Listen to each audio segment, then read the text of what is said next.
On occasion, we hold barbecue dinners at the house. They hunt for food, compete with each other, even cooperate. They enjoy participating in activities like that, and the feeling is mutual. After all, it's always possible certain familiar faces will be missing from the crowd the next time a similar event rolls around. Something has come up, and since it pertains to Cyrus and Sino, I deemed it essential to inform you all. It was a great plan, shrouded in secrecy. We all gathered around and celebrated the revival of our Lord. That's how I gained my power. The old man's been putting the pressure on me. He sent someone to tell me I'm needed for some sort of project. Project Stuja? Participating in the plan will lose a lot of members in the process. I did not anticipate we would meet again after presenting you with the Gnosis. If you accept my proposal, Monsieur Neverlet, unless absolutely necessary, I will no longer carry out any special missions within Fontaine.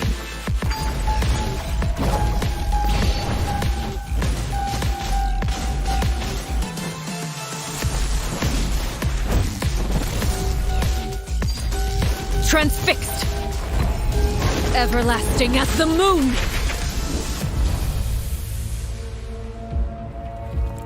An order once given cannot be rescinded.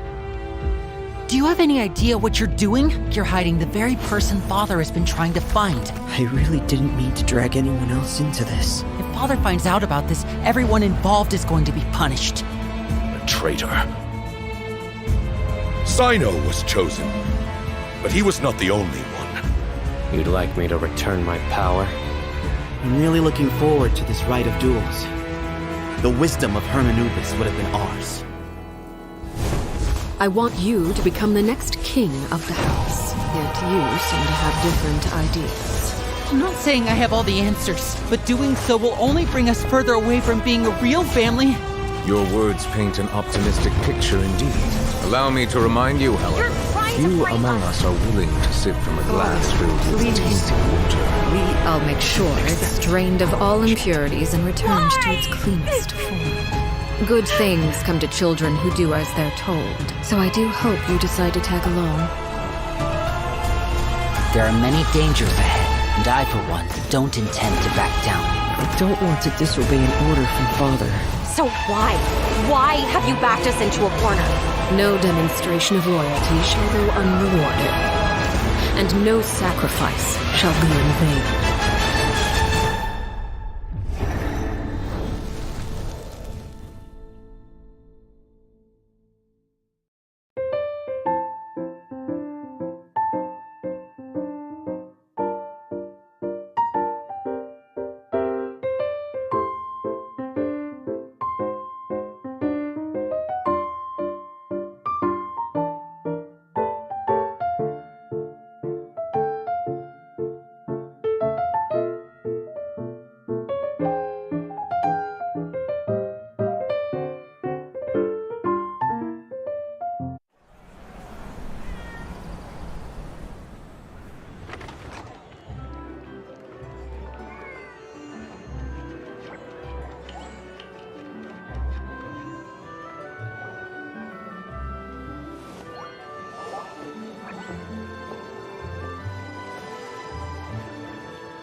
Tail.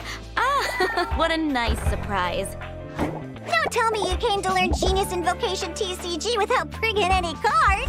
It is time to see what you are made of. With Sword comes Shadow. Go as one!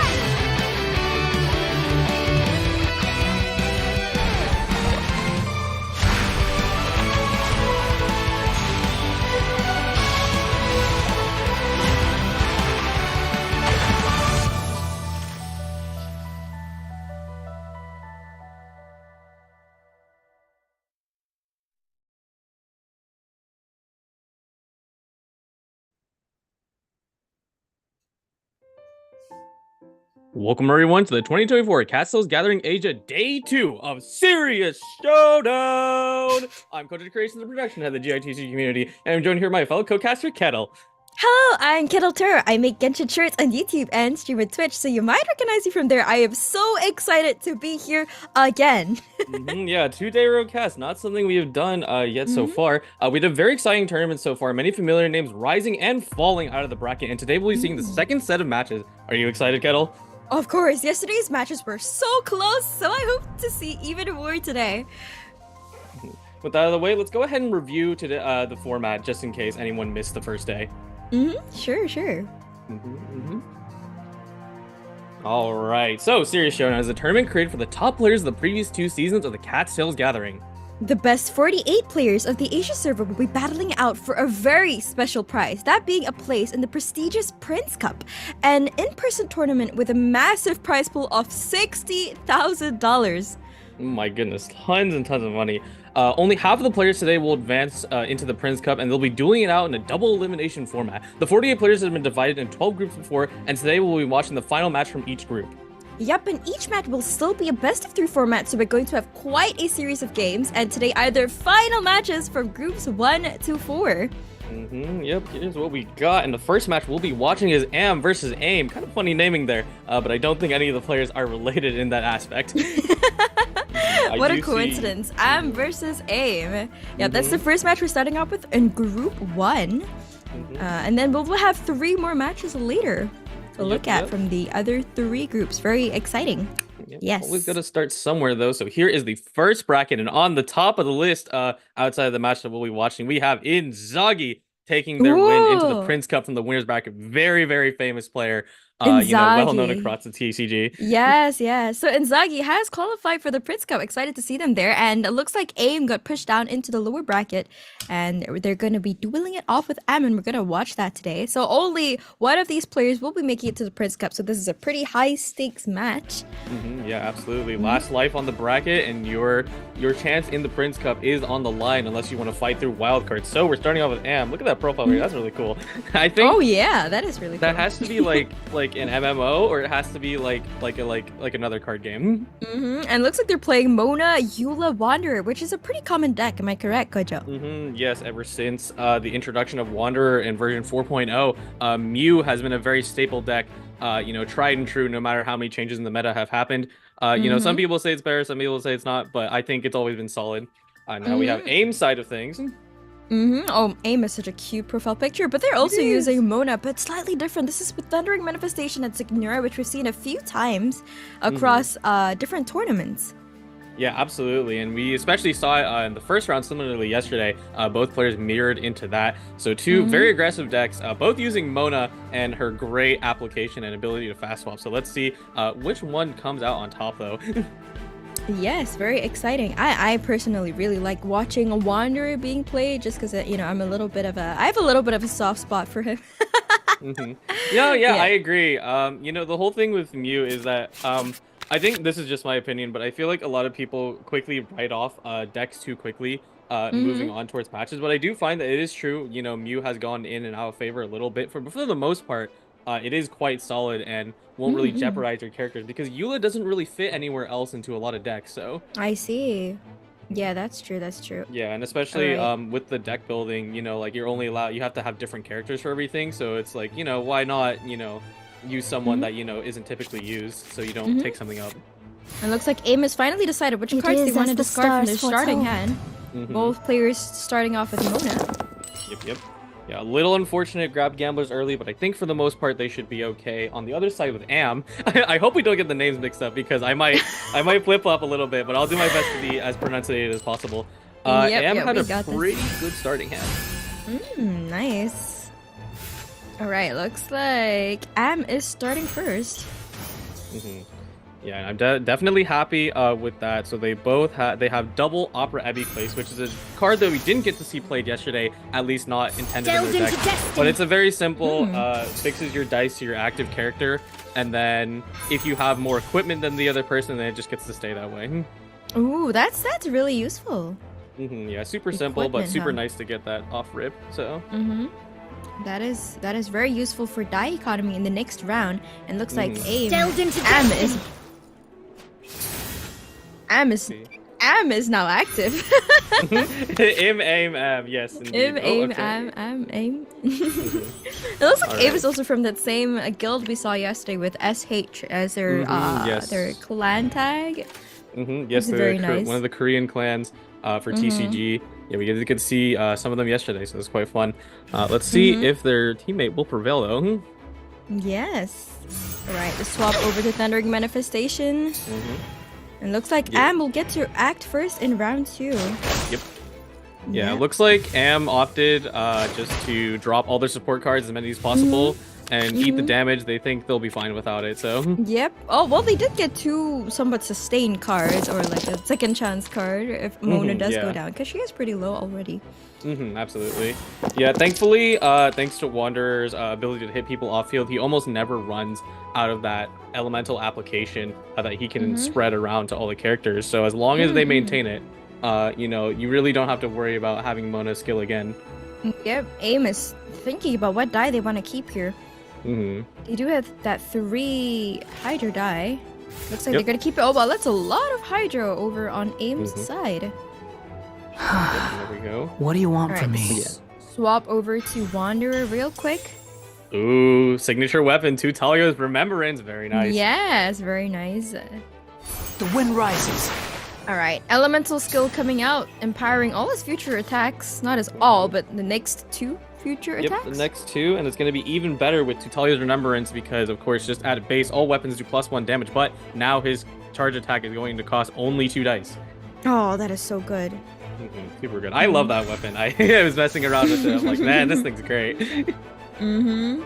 Now, one thing, unfortunately, that they would definitely be fishing for is that they dropped the Timaeus, who is intended to draw your artifacts, but looks like they drew a Gambler's off of it, which is not something you need right now. You definitely want something like Instructors. That is true, that is true. That's slightly unfortunate. Passing the turn back to Am. Yeah, looking on Am go side for another attack. Yeah, they're gonna burn. I haven't lost yet for yet another attack. Yeah. On it to Thundering Manifestation. Huge damage coming out. I'm a bit surprised. Well, actually, I guess they did attack in, but it is nice that Thundering Manifestation is getting low because that is your highest damage potential with, you know, TM and Senora. So. It's kind of scary how Wanderer can attack off-field characters. Nothing can be safe from him. Absolutely. Yeah, this is a little bit of a battle of the off-fielders. Both Thundering Manifestation and Wanderer can do that. Thundering Manifestation, unfortunately, though, getting very low, so... And it looks like Wanderer actually has a lightning rod attached to him, so Thundering Manifestation can still attack him even if he goes off-field. Yeah, absolutely. And Thundering Manifestation would hit for pretty big damage, not only the Hydra Aura and, of course, Lightning Rod itself. And they have the perfect amount of dice for it, too. I do wonder if they'll do... Ooh! Oh, burning the Lotus Crisp! Oh, but it takes out the Thundering Manifestation, so perhaps that's completely worth it. No need for Lotus Crisp if you don't even take damage in the first place. Yeah, absolutely. I am quite surprised, or maybe they just need to hold it because it is a little risky, not to be too greedy. They did have Fresh Wind and Freedom, which would extend their turn, but I think for the most part they're safe, so... The pale flame smolders! And the freeze coming out on the Wanderer, but he's already done a lot of damage, so it's not too bad. Yep, very nice. And even so much so that thanks to all of the dice they were able to save through Gamblers, Mona can now skill again if she really wants to, which she will. Yeah, that's insane. Really nice Gamblers coming out there. And so far, even if Am has not drawn a ton, they've been able to work it out mostly what they have. As on the other side of Aim, they've yet to even play Strategize or any trigger any of their Sealy, so they really haven't drawn much outside of their starting hand. Oh yeah, and doesn't Aim actually have a Jet Engine somewhere inside their deck? Let's see if their version is running Jet Engine. It may. I think I saw it early on. I'm pretty sure it is. But it looks like they haven't quite drawn the companion cards they need. Oh yes, they're definitely is Jet Engine. Perhaps they're trying to set up towards it. All right, Aim acting first. Will they take down this 4 health Mona? Should be 1 damage off, and then they'll probably push over to Wander, and they might just stomp Senora out of the game, but she does have that revive, and Wander would then sequentially be taken out as well. A huge revive there. Yeah, a bit of a pass back situation. You know, as much as you can, you know, drop Senora very low since she has that revive. Wanderer will be in immediate danger afterwards. So. The freeze onto the Mona, but it's okay. We can just swap right off her. For free. Are you sure it has to be me? You know? Fast over to Wanderer. Let's get this over with. Here comes this elemental burst taking down Signora, just as Kojo said. But the resurrect will bring her back from the grave. I was gonna actually mistakenly say to play Fresh Wind and Freedom because I imagine Senora is going down, but revives do not count towards Fresh Wind and Freedom as a character being knocked out. Yeah, so if you played that, you'd actually just waste it. Well, good thing Am didn't do that, so they've saved their Fresh Wind and Freedom. I mean, they could use it on this 1 health Signora, but Signora could also very easily take out this Wanderer right now. He's only 4 health. Mona is also holding on for dear life. Yeah, currently AIM is looking to see if they can get enough support cards destroyed to trigger Jet Engine, because Senora does have her burst and she's also on her last legs, so it may be beneficial. This Jet Engine might save them here, because it is looking pretty dangerous for AIM. They're basically almost down to solely their Mona, and Mona does have that Hydro element applied on her, so she's gonna get frozen next turn.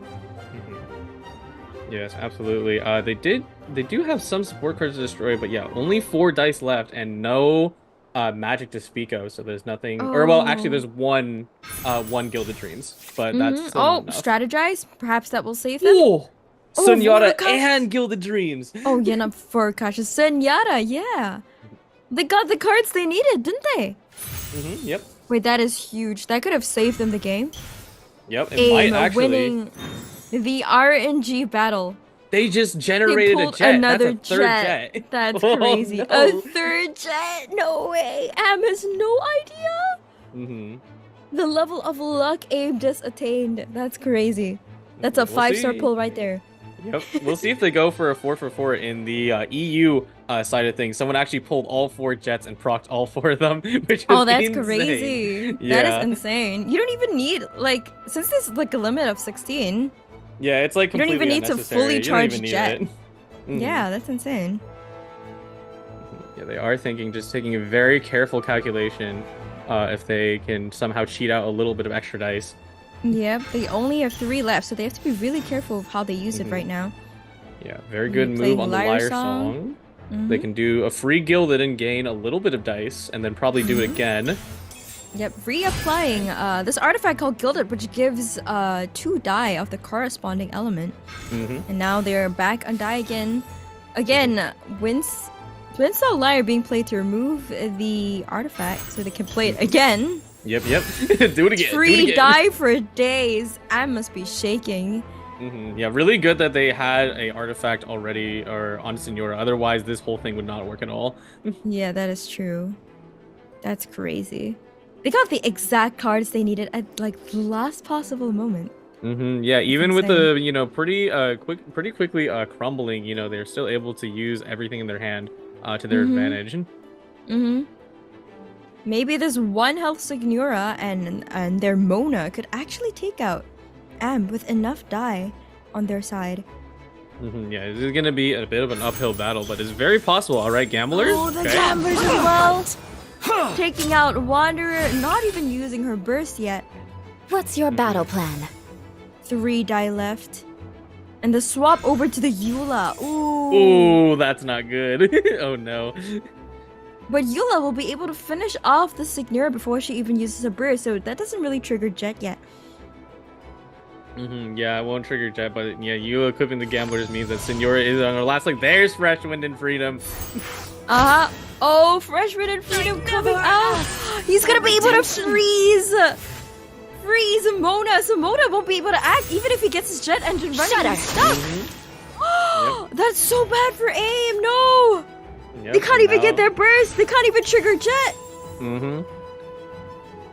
Yep, locked in place, and Eula now has the Grimheart buff, so she's gonna be doing a ton of damage next. Yep, AIM has surrendered to their fate, and they're just gonna play all the support cards they can, so they can start first. The Sheer Cold taking out Mona. I think it might be close to game. Wow. Let's see. I believe AIM has the turn advantage, but I don't know how much they'll be able to do on solo Mona. That's true. Mona isn't the biggest damage dealer.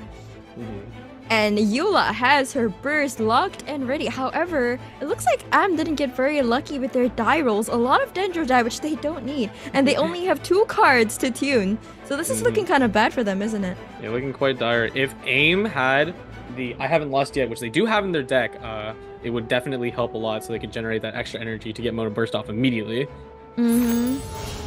Okay, Passing Judgment. Very smart. Destroy another support card. Okay. Alright, looks like Jet Engine is all revved up, and here comes the Mona burst. It's all locked and ready, and what will Am do here? They only have 2 cards left to tune, and it didn't get lucky with their die roll. It is very unfortunate. But they're gonna sacrifice everything in their hand. And the burst has enough damage to take Mona out, giving Am the first game of the series. Yeah, very lucky there that they were able to drop Eula's skill earlier to gain the Grimheart buff, because if they didn't, Mona would actually survive on 1, and that would be a very dangerous situation. That was, again, a very close game. I actually thought the Eula wouldn't have enough to finish off the Mona there with her shield and everything. Yeah, just enough damage to get over the top. If there was any food involved, definitely would have been an issue as well. But you know, and if hyper magic, so no. If she'd survived for maybe a turn longer, mayhaps Mona would have been able to bring it back, because it looks like Eula was really running low on die there. Yeah, no, absolutely. Those scenarios are quite scary because it happens more often than you think, especially when you don't draw all your stuff. But we are moving on to the next round with Am. Now moving into Linny as the Huss Seahorse, or affectionately called Hot Sauce. Hot Sauce, nice. And let's see what AIM is playing. AIM can still play the same deck again, because they did lose.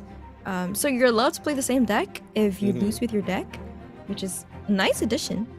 Yeah, I would be, I mean, it does depend on what else they have, but I would not be wanting to stay on it if that's how quickly I got beaten out with my 2 biggest damage dealers losing very fast. So, but looks like they're gonna stick with it. Yeah, they're sticking with it. They're sticking to their guns. Perhaps this is their most confident deck. We still got the Jet Engine running. Maybe they would get as lucky with the cards they pull later.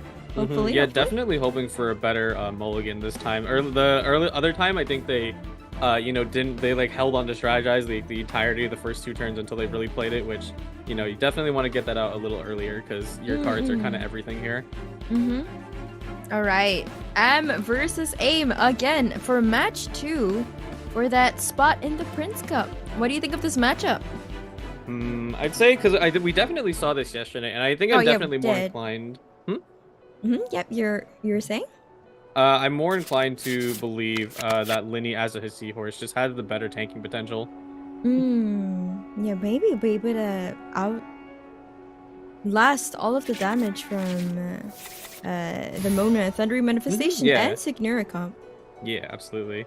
Prepare to be amazed. Am has double Lumenstone, which is really nice to have because it will be super valuable the more cards you play. So. All right. Ooh, wow, AIM getting a lot of Cryo die and Omni die. That's a very nice roll, but they're still thinking about what they want to keep. All right, pretty good turn 1. Looks like. Oh wait, they have no Cryo characters. I got it mixed up. No, it's okay. The board gets flipped a little bit, but for the most part, they do look okay. We'll see the dice in just a moment, but I think they'll be able to work it out. Yep. Okay, Lumenstone, and then that counts up 1. Oh, and the prop arrow dropped onto Mona by Linny. Ooh, they drew a Boar Princess. Yeah, Boar Princess. A little early, but never a bad thing to draw. But they're not drawing it at all. Absolutely. Yeah, it was interesting when the introduction of Boar Princess, everyone says you only need 1, but I am seeing that in a lot of these lists, people have started to run 2, because you have to get a little scared about that consistency, because if you don't draw it, some combos just won't work out, like, completely. True. Alright, now it's Ab's turn, thinking about what to do here. They only have 3 die left. Yeah. Could definitely drop the Liben, although you, of course, will be opening up your Linny to tons of damage off the gate, which maybe isn't the best thing. Because that Thundering Manifestation can come on and do a lot of damage to Linny. Let's see here. What else does AIM have in their hand? Okay. It's okay. It definitely need more draw. At least you have Sealy already on the field. Alright, the swap over to the Seahorse. Looks like they don't want Linny to take all that damage. And the swap back to Thundering Manifestation. Alright. Ooh, 5 damage. But the Lightning Rod will cause Linny to take the damage regardless of that swap. But it looks like Am still wants to end the turn on the Seahorse anyway because it negates the end phase damage along with the extra card draw. Yeah. Oh yeah, interesting play to put all those things in, because swapping to Seahorse is gonna, reduce how many dice you have by 1, and then, but they were able to get it back from Lumenstone. Now Live can be fueled up all the way to 3. Yeah, decent turn 1. Linny being on low HP, while it doesn't feel great, you definitely will be in an okay position overall. But I feel like at the moment we swap to Linny, he could go down really easily, couldn't he? Yeah, most definitely. For the most part, I think they should have a fast swap or a Catherine inside their deck, so they should be looking towards using that at some point, because Linny really is that end game unit, so hopefully he makes it through to the end. And he might be able to heal himself as well. Yeah, absolutely. But you are absolutely right. It is scary because, you are fighting a deck that has piercing damage, and the strongest piercing damage, really, in this meta, so Linny will get basically chipped down in 3 hits, and I mean, it looks like it's about to happen right now. Yeah, that Thundering Manifestation is really painful. Allowing you to attack off-field characters. And it looks like Am is acting first. Yep, dropping a Liven to up their Lumenstone count. Unfortunately, AIM's still not really drawing what they want, as much as they have Sealy, which they will do in action soon, so hopefully they get something. All right. Destroying their Liven. What'd they get? Another Liven. A Liven for a Liven. Looks like Am also has a lot of die on their side this turn. Yeah, playing Mento Lens, just a free card. It's okay. It just makes it, if you play two of the same card, you'll reduce it by 1. Not the biggest thing. Useful to have that extra die, I guess, if the situation does come to it. Oh, the swap over to Ajdaha. Yeah, very good swap to Ajdaha. Hasn't taken any damage. Will eat the Electro and then absorb it, and node reaction damage will be taken across the board for now. That's really smart, helping to preserve that 3 health from Linny, which is very, very low. That's a really smart move. All right, passing Judgment coming in early. I'm not sure how I feel about that. Ooh, all right. The swap over to Signora as well, probably to tank damage. Yeah, definitely to tank damage. They're like, okay, I don't want to give you reactions, so let's just move around just like you did. The pale flame smolders. And an attack coming out from Signora, and now Ajdaha is cryo-infused. He's going to be able to dish out some cryo damage. Yeah, pretty scary scenario to be as well, because it looks like Linny got maximum value having both Mona and Thundering Manifestation with Pyro applied to them. A huge 3 damage coming out from Ajdaha, and his ult is fully charged. Yeah, Ajdaha will do a sizable amount of damage. Just in general, already able to knock out Signora. So if AIM doesn't decide to do anything with Cryo, we're going to see Signora flip in the next phase. And it looks like AIM has gotten actually 2 jets in their inventory already, but I don't think they've destroyed enough support cards to even get her going yet. Yeah, no, so far they've only drawn 1, now 2. Nice got 2 0 support cards, so maybe you can destroy those. Ooh, they got Timmy.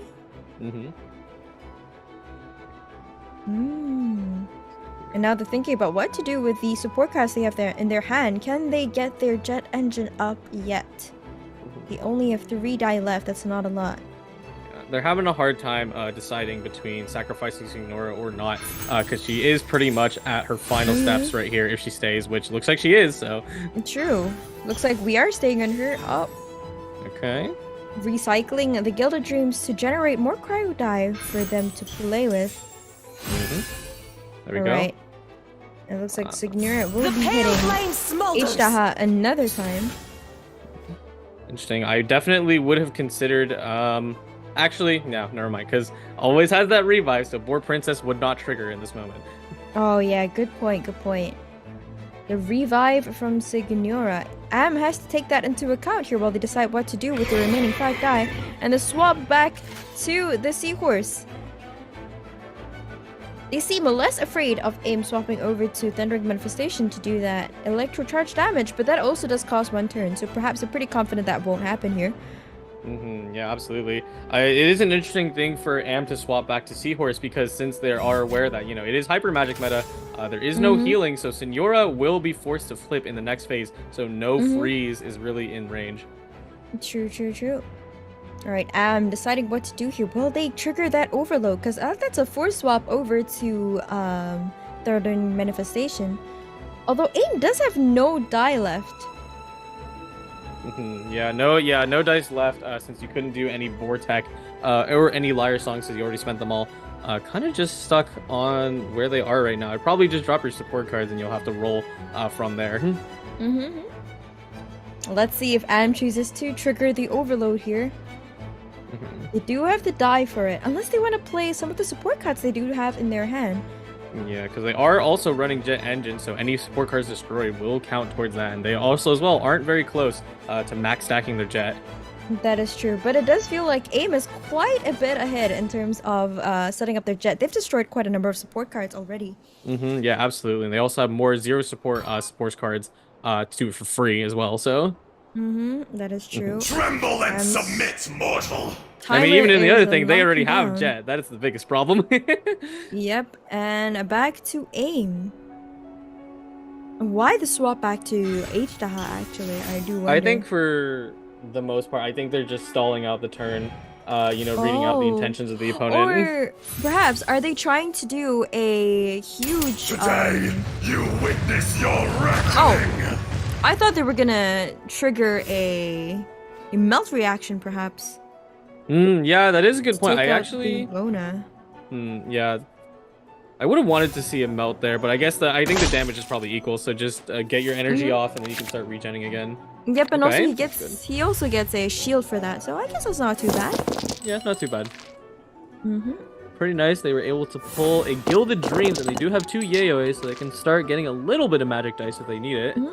Am has a lot of Electro Die this turn, and AIM, on the other hand, has quite a bit of Pyro Die. Useful for their Linny if they so choose to swap back to him. Oh wait, no, that's not. I'm getting the die all confused. This is useful for Signora if they so choose to use her burst. It's two Pyro for 2. I mean, really, what's the difference?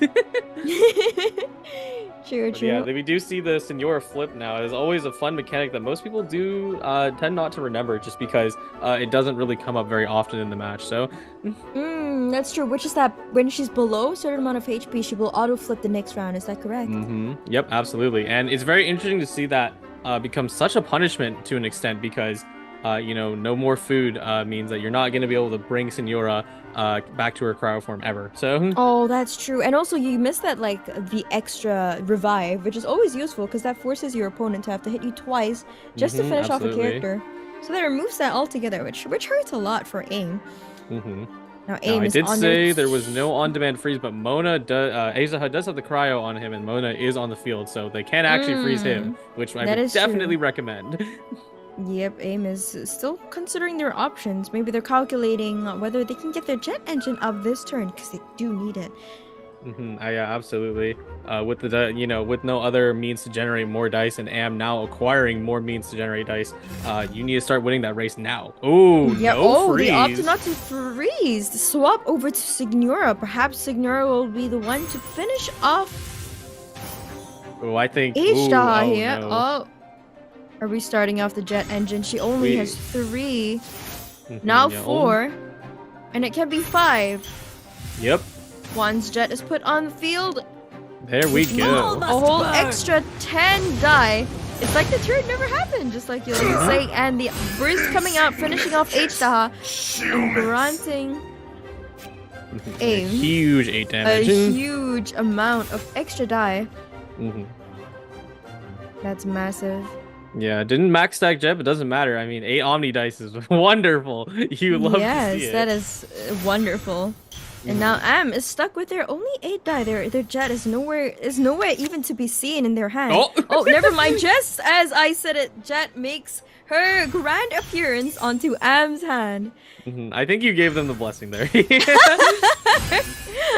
I totally did. Oh, but it looks like they still have a lot of gilded, which does help with the dice disparity. Will they trigger the super conduct here? It looks like they will, taking out Severa, putting Mona on a very precarious 1 health. Yep, there we go. Very nice. They even got Senora. Yeah, it is a little unfortunate that they had to play the way they did because Senora is forced to burst to take out Asia and also proc Jet Engine, but now, you know, there's really no means to control each other's decks now. It's just a damage race. It is. And now AIM back on Thundering Manifestation. Ooh, very good. Huge damage coming out with the super conduct, also bringing down Linny to 2 health.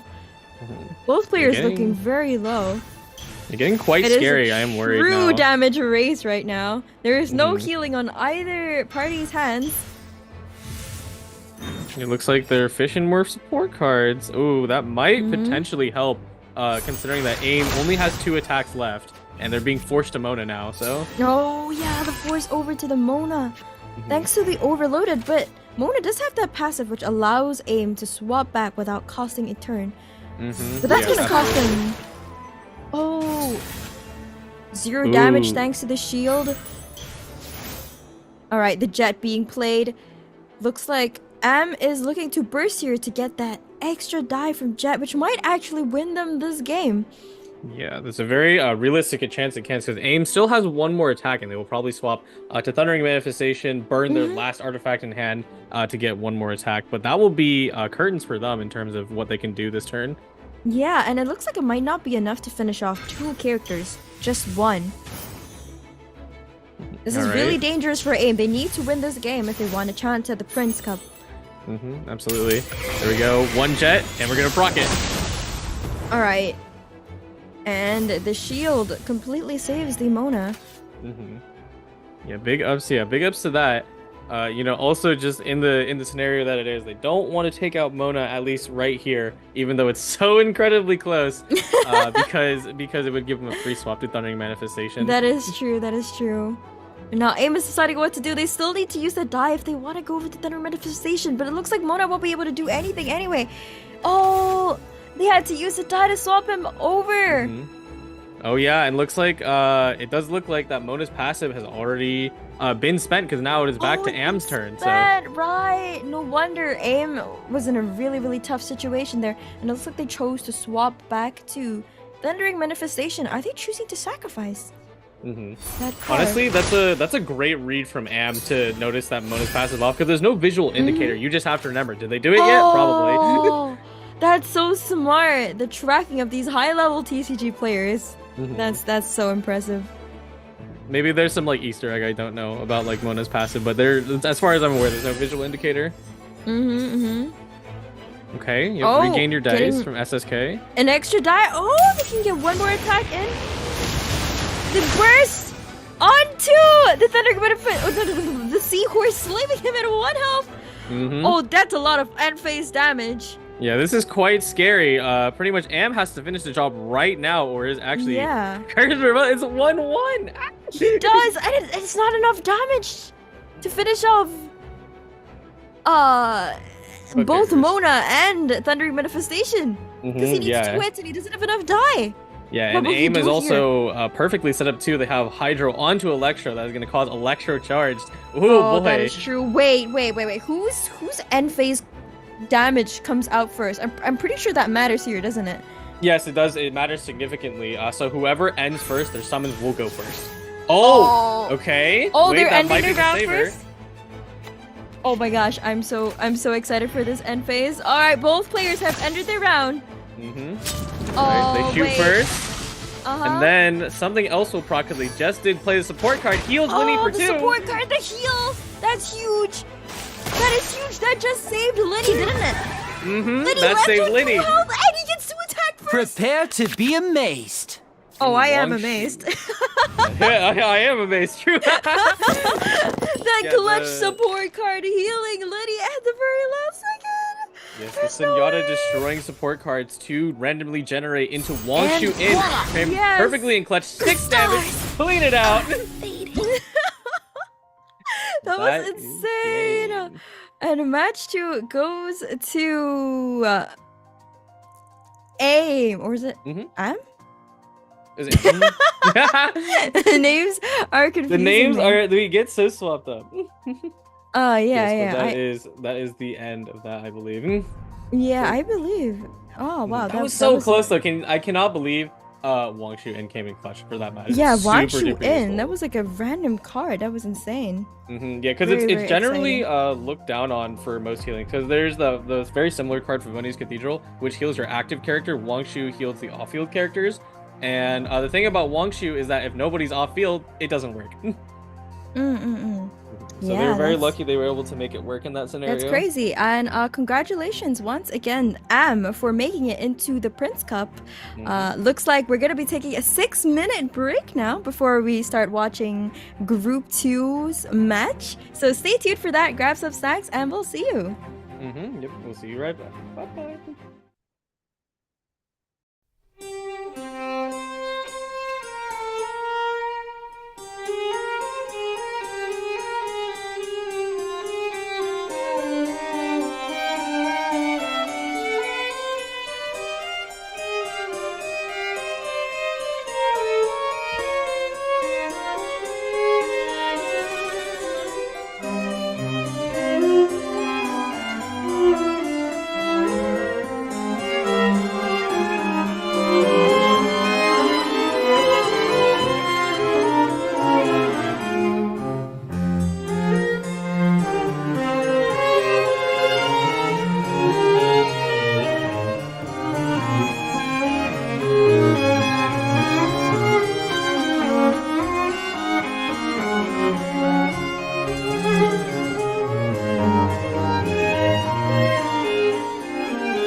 Welcome back, everybody. We are here for our second round of the series showdown. We have a very spicy one on your hands. I'm very excited.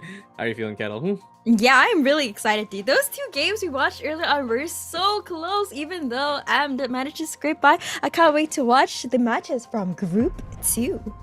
Yeah, absolutely. Like yesterday, we were having a lot of nail biters, which again, you really don't expect. It is like a true nail biter, 1 HP to 1 HP. You know, not like, you know, maybe some end phase shenanigans. It really is just like that. But their next match is going to have some very special players because we have on the front Gold Olive and Diarin. So, I recognize Diarin. Yeah, absolutely. Yeah, both of us doing CTG for quite some time. Diarin has been consistently top placing in the CTG, but quick look on the bracket itself. We have Doom taking it already into the Prince Cup. Now I got to meet this guy Winter Invitational. He's very funny. When they were doing the team challenges, they asked him, it's like, what do you think of the other team? He gave him a thumbs down on stage. Like, dang, no bro, way. All right, we got Diarin. Yeah, Diarin's deck right here, as you're saying. Apologies for the interruption. No problem. But yes, here we already saw this deck, so not too much to say here. On the other side of things, Gold Olive, the opponent, is very special as well, because I do believe they have competed in Prince Cup already, so that is a very prestigious position to be in. So very strong players today. Very interested to see what they got. So both these players are very well known, aren't they? Absolutely. Oh wow. That's the thing that only one of them's gonna make it into the Prince Cup this time. That's crazy. Yeah, absolutely. I mean, either that or you battle through the gauntlet of wild card, and wild card is not an easy tournament, so. Yeah, it's not. Oh my goodness. This is very exciting. Oh, I love the chicken wings over there. Yeah, the chicken wings. I'm like, yo. Fun fact: when I was searching up how to pronounce Gold Olive's name, because it's in Korean, when I searched it up, what popped up was actually chicken as well. I think this might be something to do with chicken in Korea, maybe, perhaps, mayhaps. Probably. I can go with my chicken. But looks like we have a mirror match on our hands again. We didn't talk much about the decks. I mean, we've seen this like so many times. It is interesting because I kind of complained like in like other regions. I'm like, why is nobody playing this deck? Like, I feel like it's like the best pick. You know? Well, now we see it everywhere. So much that we have a mirror matchup right now. And looks like we got new boards this time. We got Fatated Sumeru. That's very nice. Yeah, it is fun to see the different board types because for the most part, a lot of players actually just stick with the Mondstadt board because it's the first one that is by default. And sometimes players are too lazy to like rechange their decks. You know, like they just got to focus on the gameplay and that's it. Yeah. Are both these decks running jet engines actually? Yeah, if to an extent, it seems to be they almost have identical lists, so not too much variation is going to come down purely to dice and who draws what. But already off rip, Gold Olive looking very nice because they have Catherine off rip. Oh, they do. Nice.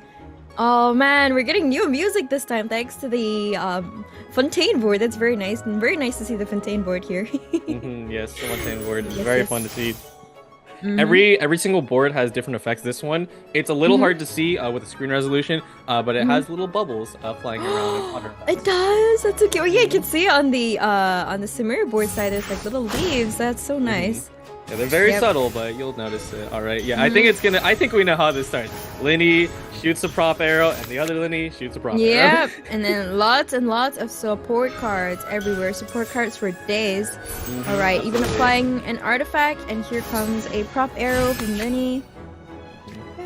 Oh yeah, and just to signify that these players have been quite high in the upper echelons of the TCG, both of them have the gold card back that ever coveted. Oh, you're right. Dragon's They built the gold card back. Crazy. Really goes to show how well established these players are. So this is a very, very, very tight match. That's very scary indeed. Yeah, absolutely. And starting your first match off with a mirror, it is going to be very much seeking into your opponent's intent because, you know, this deck has the flexibility, unlike other hypermagic decks, to be tanky. So, you know, if something really goes awry, I mean, you can tank it or you can heal it with Linny. So. Tremble and submit, And now Gold Olive swapping to the H-Daha.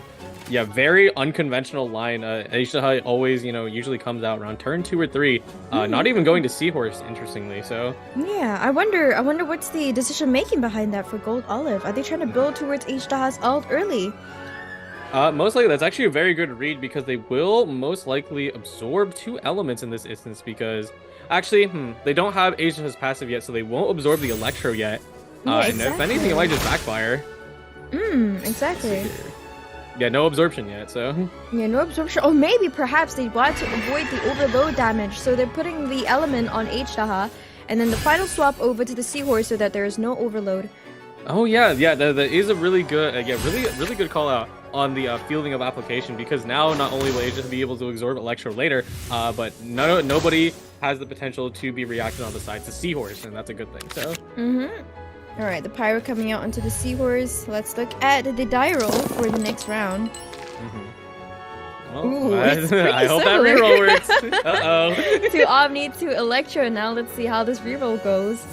I feel like in a mirror matchup, it's like even scarier that like you gotta, you know, that little bit more of luck can really give you that win.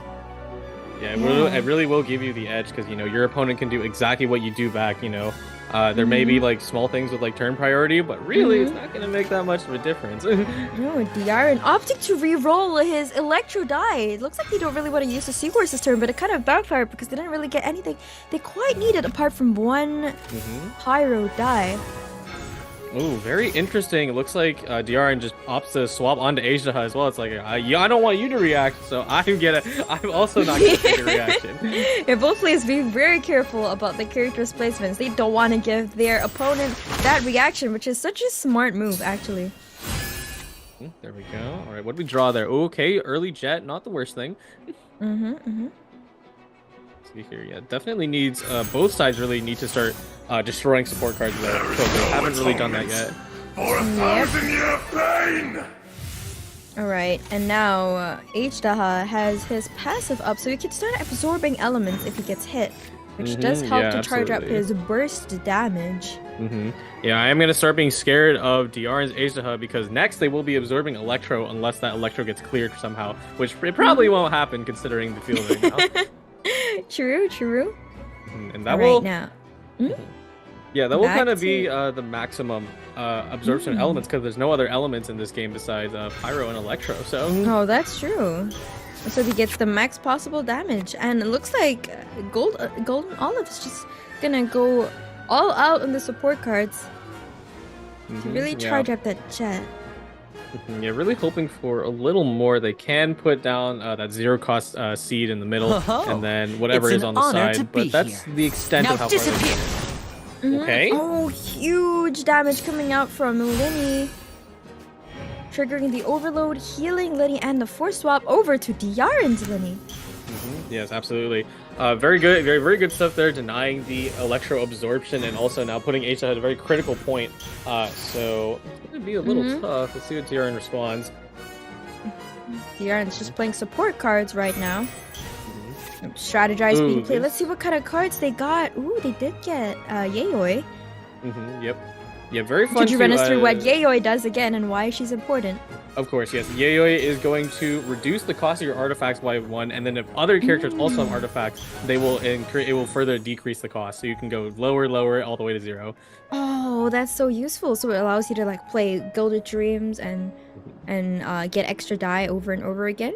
Yeah, absolutely. It's going to be for free as well. Interestingly, Diarin does have Mamere, which is a very fun card because it will randomly generate other support cards, and it's complete. It's like a list of 40. So see what happens.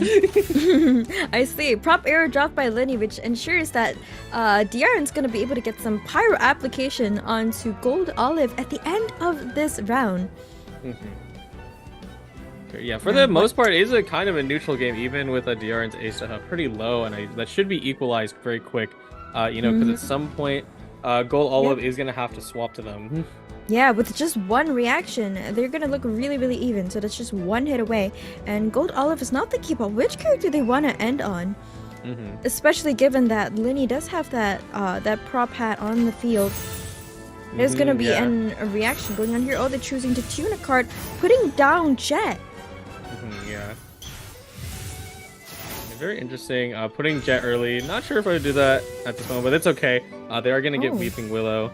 And it should proc with the 2 cards handed up. We'll see right there. But Gold Olive needs to... I guess they're just trying to use up all their die before the turn ends. Yeah. I am a little worried about Gold Olive's Linny because he's sitting at lethal range thanks to the end phase summon, and then Linny on the Arden side has 2 stacks. So, but Gold Olive does get to act first because they chose to end their round already. So that does help maybe save their Linny a little bit. But we have our good friend Diarin getting out 5 damage by putting was that Gilded Dreams? Yeah, Gilded Dreams. They did their good old Magic Dice Boar Princess shenanigans. Oh, Gilded Dreams and Boar Princess helping Linny get that extra die he needed to drop 5 damage on the opposing Linny, basically guaranteeing that Linny's that Golden Olive's Linny is not going to survive to the next round. Yeah, absolutely. If I'm not mistaken, I think they also I don't know if this will happen. But there is Golden House, which reduces both weapons and artifacts of original 3 cost, which Gilded is by 1, and they also have Liar Song, which will push Gilded back down to 1. So I think the math might work out to do it again, but it may be very unnecessary. And now Gold Olive is thinking about what to do here now that they've guaranteed the loss of their Linny. They don't have that burst ready anymore to trigger their Jet. Yes. That does hurt a bit. Unfortunate they had to destroy Mamere. Okay, good. Golden House, and now Gilded is 0. Playing another Gilded artifact, generating even more die. Gamblers being played. It looks like never mind. No need for end phase damage. We're taking out the Linny with a normal attack. Yeah, very good. Maximizing their 2 usages of Boar Princesses and then destroying it. Putting Gilded onto Age to Hut, regenerating dice, and then flipping it around. It's so much is happening on that side of the board just to generate a little extra. Yeah, so smart actually, Diarin. Playing this incredibly well, making use of the fact that Gold Olive chose to end their round early just so they could go first. And now it looks like the Seahorse will be forced to take a Pyro application as well, which is going to be horrible for the future. Because that allows for an overload, which is dangerous. Yeah, and the RN Seahorse is sitting very high on HP. Barely took a scratch. So Wang Shu in. Wang Shu in the end phase heal. That's gonna go right into Age to Hug. Great to see Wang Shu in actually be useful. Being pulled off of random as well. So yeah, exactly. That's the second time we've seen Wang Shu in come in clutch. Today. Yeah, most definitely. Wang Shu in, like, you know, it really is never something slotted into the list, and then sometimes you pull it and like you're so sad, but it's really working out. It seems to be today, so. Yeah, it's been the secret MVP of today, the underdog. Right, now Gold Olive gets to start first. Will they be able to use their turn advantage to bring this back now that they're down a card? Okay, decent draws. They did get Age to Head talent, which is not the worst thing. They could be. They definitely, ideally, would want a Liar Song so they can do a little bit of Magic Dice. But I don't even think that's really in the cards right now. So. In the cards right now. Yeah, quite literally. So they can't do the same Gilded Dreams recycling that Diarin just did early on to generate die out of nowhere. Yeah, at the most they'll be able to generate like 1 more dice, and that's about it. So that is bad. Now Gold Olive is thinking about what they want to do. They do need to get a burst up if they want to trigger their jet. They have a jet locked and ready, but they can't even use her yet. Yeah, they're thinking quite hard about it because since neither Ajdaha or Seahorse have their burst ready, and they're staring down the barrel of the enemy Seahorse on DRN's side, it's not really an easy choice to make in this position. That's true. Oh, burning the boy princess. Looks like we'll just be going for a simple overload, and it's going to be a force swap over to the enemy Seahorse, leaving Linny on 3 health. And now DRN's turn. What will they do here? Should be punching right back now. It is good that Gold Olive hasn't gone too ham on destroying support cards because they do have a free fast swap from Catherine. So if they desperately need that, they will be able to force the horse back. That fast swap might actually be able to clutch out the game for them here. Yeah, absolutely. And I think, yeah, because DRN's taking mid to take their turn. I think they're very keenly aware of that. They're like, okay, no matter what, they're gonna get a free burst off. I have to see how I can counter this without taking so much damage right now. That's true, that's true. Alright, DRN's thinking about what they want to do here. Yeah, the unfortunate thing for DRN is that there really isn't a nice place to swap to. Ajdaha and Linny are both on pretty low health, and Linny does not have his means to heal back yet. Yeah. So, and if they leave... No, you're good. If they leave the Seahorse as he is, he's also going to take a lot of damage, and he's going to be low as well, which puts DRN in a much scarier position than he would be otherwise. Yeah, quite the pickle. And no means to reduce their jet cost either, because even if they have 2 jets, there is, nothing to really reduce that, even if they have 8 jets. Okay, Gilded Dreams. Yeah, that's a staggering 4 die if they want to play jet, and then they still need the die to burst in order to get die back from jet, so that's a bit difficult. Yeah, the math is like barely gonna work out because you still need to skill, and then you need to burst, which is gonna cost 6, and then plus 4, so that's literally 10. Yeah, so. They might not be able to do it, and looks like they're gonna choose to sacrifice Ajdaha. Swap over to Ajdaha. He doesn't have any elements applied on him though, so there's no reaction for Gold Olive here. Yeah, thankfully Ajdaha should survive with 1, but you're right, he doesn't have long to live, so. And will Gold Olive use their burst, or are they just going to poke at the Ajdaha? Timer's coming out 20 seconds on the clock. Better make a decision quick. Oh, destroying yet another support card. Maybe they want to burst here and get those extra die from the jet they have ready on the field. Will they do it? Yeah, most likely. Yeah, definitely have to trash some cards, because you better burst jet now or it's never happening. Yep. It's just very carefully picking out what they don't need. I think definitely Dunyarzad is something you can scrap. You've gotten your max jet stacks, you won't be doing much anymore, so. For those who are unaware, the reason why it's so important that Gold Olive actually triggers their burst here, which is what they're doing right now, so that it triggers their support card jet, which will give them a lot of extra die, because she's fully charged up, and here comes the 4 extra die. Yeah, super nice on that aspect. Keep them in the game for a little bit more. And now back to DR, and they do have an Ajdaha that can stomp out some extra damage, but he's on Pyro, so that's not going to do much. Oh, never mind, opting for the Crystallize. Getting Ajdaha's ult ready, but he's on 3 health. He does have an extra shield though, so that's about 4. Yeah, 4 effective HP at the moment. Taking a look at it. Yeah, Ajdaha, I think, will come close to absorbing Electra soon, so you gotta watch out for that as well, because that will give him first 1 more extra damage, so. That is true, but it also looks like Ajdaha is not going dare overstep your mortal authority! Go down, even if the Seahorse attacks him. Perhaps that's why Gold Olive actually chooses to swap over to Ajdaha himself. Yeah, Humongous Draw also being able to get their Gilded Dreams is enough to maybe do 1 more attack. Oh, never mind, the fast swap over to Ajdaha allows Gold Olive to take out Diarin's Ajdaha. And now their Ajdaha has their burst ready. Swap over to Linny. But Gold Olive is out of die, and it looks like Diarin still has quite a bit of die to go. Yeah, they Gold also Olive have their Linny burst ready, and it looks like they're gonna trigger their jet. I don't think Gold Olive saw this coming. Yeah, quite the scary position. Even a Gold Olive can do 1 more attack. Here comes Linny, though. Are they gonna put down a second jet? Looks like they can't. They don't have enough die for that. Well, they just might, though. Oh, do they? There we go. Oh, with the Gilded, perhaps they do. I think we're seeing a double jet burst. Oh yeah, double jet, let's see and it. then the burst on Lin. Let's get guess this about show on to the land, road. doing a massive 4 damage thanks to overloaded. Force swap over to the seahorse. There we Oh, go. and an Karen extra reset. 8 die for Eight die. DRN. And Gold Olive can't do much. Oh, can't they? They can put. They can get a little extra die out just to finish off Lin. Drop the curtain. And we're back yep. to the seahorse. Ooh, Oh, even they a got good draw. gamblers. That could be Yeah. huge. Alright, Elemental still coming out, but now Gold Olive has basically Tremble and dialect. submit, mortal. Yeah, unfortunately, I think that was the last of their magic, though. They did grab Liar Song, but I don't think Gilded Dreams is on Azaha right now, so that's the only means to do another attack.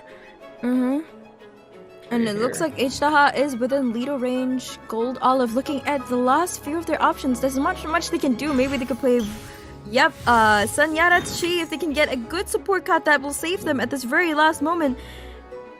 They did But it pull a looks like third it's- jet. Unfortunately, that may not work. Yeah, oh, but the last minute Gilded?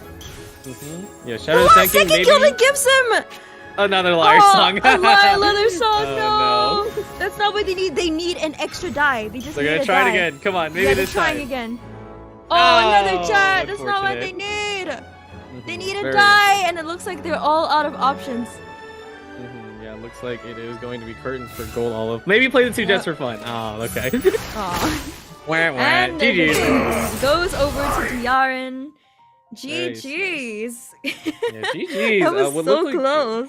Mhm, Both yeah, what players looked like a played that precarious- so well. It looked like a bit of a precarious situation, but it looks like they had just enough HP to finish out the game, and they were able to proc their jets first before the other person. So, Yeah, that was insane. Pulling those 2 extra jets, unfortunately, not just 1 die short of being able to proc them.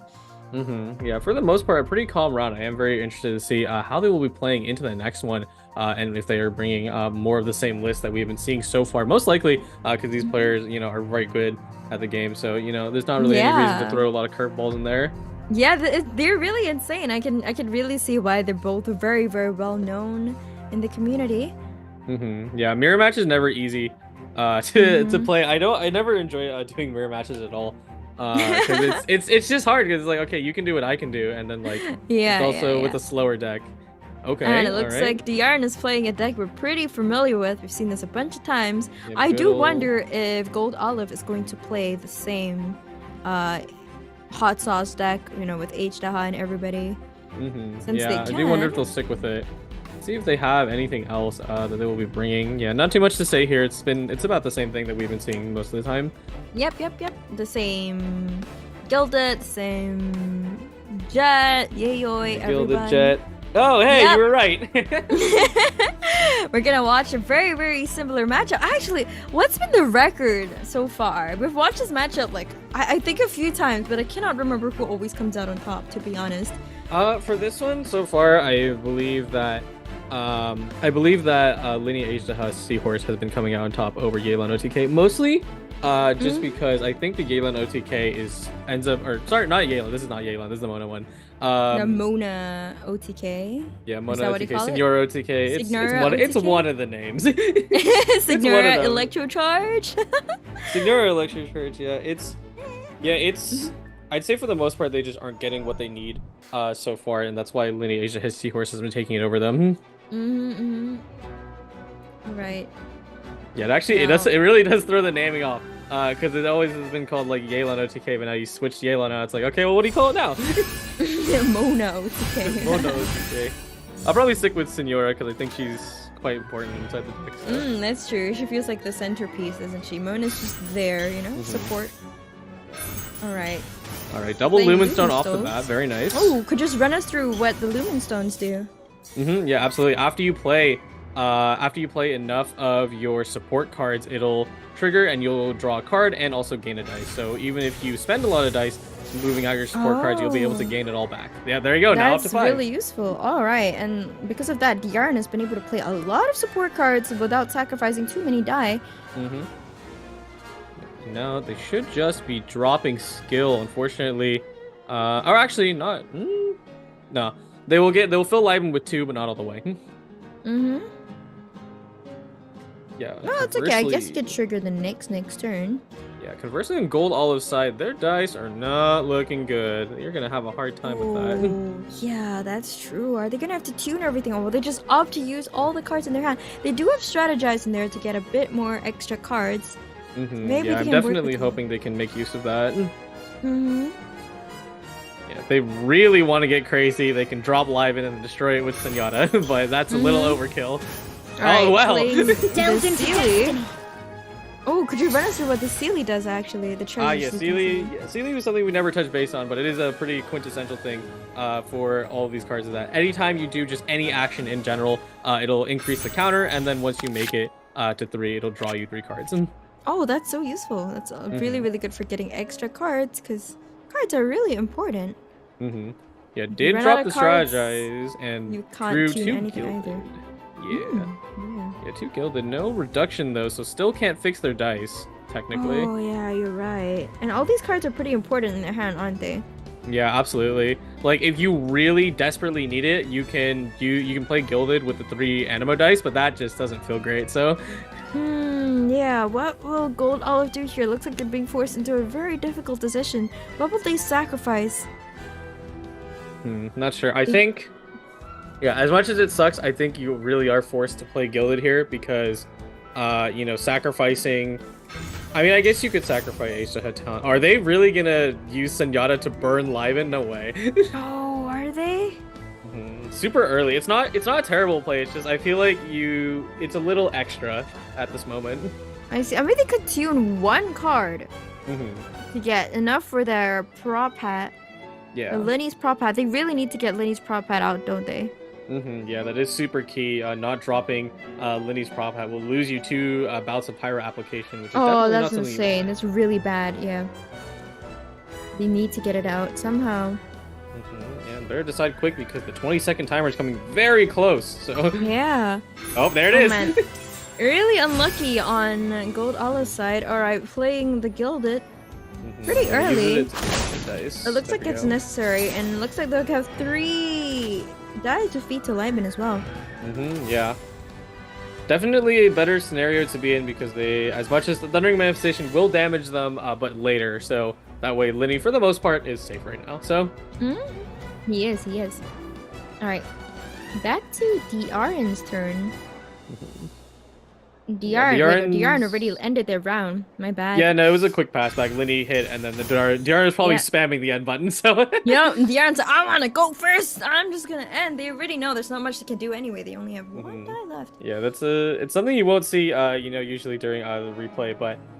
You know, sometimes there's ways to make the buttons go faster. So if you just start spamming it, then you can snap your fingers and the turn's over. I do that a lot. So You do? It's like, I want to go next. I want to go next.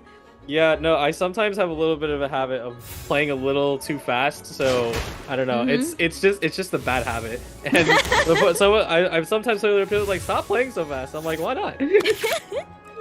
And now applications on both the active characters in the end phase. Lucky for Mona, she'll be able to brush that off immediately. Just gonna be able to swap out, and we'll see how they adapt with this current situation. Ooh. Hope that's a reroll, Gold Olive, because that's not looking good. Okay. Yeah, Gold Olive is getting really, really unlucky with their die here and 0 Omni die, but at least Lightman would help them out a little bit. But Thank goodness for that's really Lightman. awful for them. Ooh, interesting. Going to Senora. Or maybe not? Huh? Okay. Just playing a ton of support cards again, and Lumenstone is just making this job so easy. Yeah, good stuff with Lumenstone, being able to generate them more dice. Now, they did play the 0-cost artifact onto Senora, which I thought was weird, but I'm like, oh wait, they're trying to reduce their gilded, so. I see. Okay, Senora, what are we looking for? Senora destroying a support card to generate 2 more. Fast action swap over to Thundered Manifestation. Looks like they're going to go for an Electro Charged reaction here, which does a lot of AoE damage onto the off-field characters, leaving Lenny at 2 health. That's right. Ooh, Catherine being played so that they can do a fast every single turn. mortal. Every single round, rather, not turn. My bad. Yeah, pretty much. Basically having your own mini Mona now. Azaha is on the field, though no elements to absorb, unfortunately, so... Right, Senyatta? Fish something out? Nah. Nothing significant? Yeah, not too much. You have, like, Jade Chamber, which can, like, kind of fix your dice, but it's not great. Oh, more die generated on Gold Olive's side. And it's now Diarin's turn. I am a fan of the Leeway Harbor Wharf, which is currently being reduced to 1 because it is overall helpful because you are looking to draw the rest of your hand. Leeway Harbor Wharf does have the heaviest amount of draw in the end phase, draws 2, so... Oh, so Leeway Harbor Wharf allows you to draw an extra 2 cards at the end of every round, is that correct? Yeah, and that has like 2 usages, so that's like total 4 cards across like 2 rounds. That's a significant really amount, good. so... Yeah, that's a lot, actually. So that's kind of nice that they drew that without having to put them in their deck. Yeah. Right, now the elemental skill coming out from Thundering Manifestation. Yep. And now Asia has Electro on deck. Yeah, he does. So that's something Diarin has chosen to sacrifice, because now Gold Olive can apply Electro with yet another character to allow for even more overload reactions with Linny. But Linny is also only on 2 health, so that's a bit dangerous. Yeah, definitely a bit dangerous here. Azaha may be actually hoping instead for a different kind of infusion, since Electro will not really be helping you in this aspect, although realistically, I guess it isn't the biggest deal. True, since they already have a Seahorse for Electro. Yeah, looking at the state of hand, Diarin can use Liar Song to pull back their Gilded and get more dice, because they're really losing in the dice department right now. They really are. Yeah, and I but don't they've even also think... gone a lot further in powering up their jet engine. Yeah, definitely.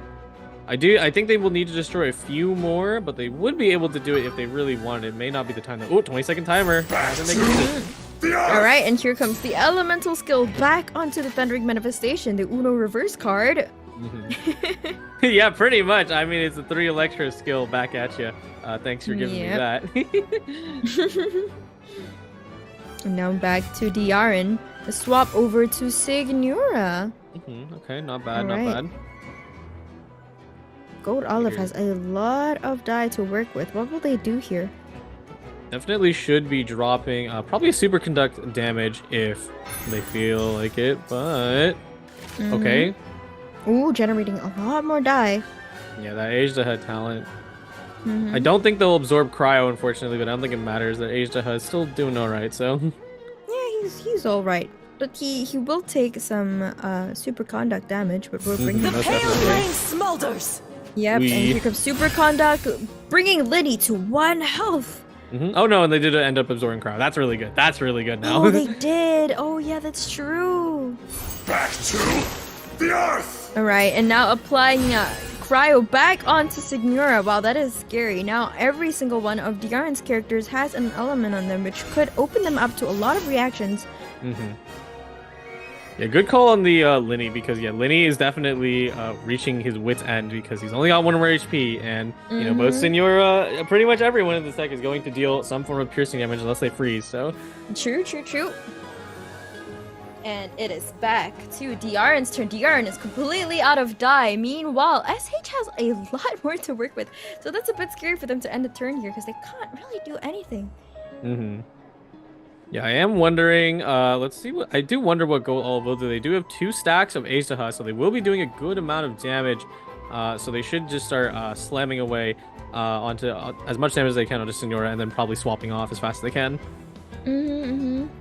So now Diarin is kind of to choose who to sacrifice here. Someone is going down for sure with that H-Daha burst ready. Alright, Seed Box. Yeah, looks like they're gonna go ahead and try and fill up their jet engine as much as possible right now. Yeah, they're just gonna look for extra cards. Ooh, putting down jet. All right. And got the 2nd jet off of it. I got nice. Another jet. Wow.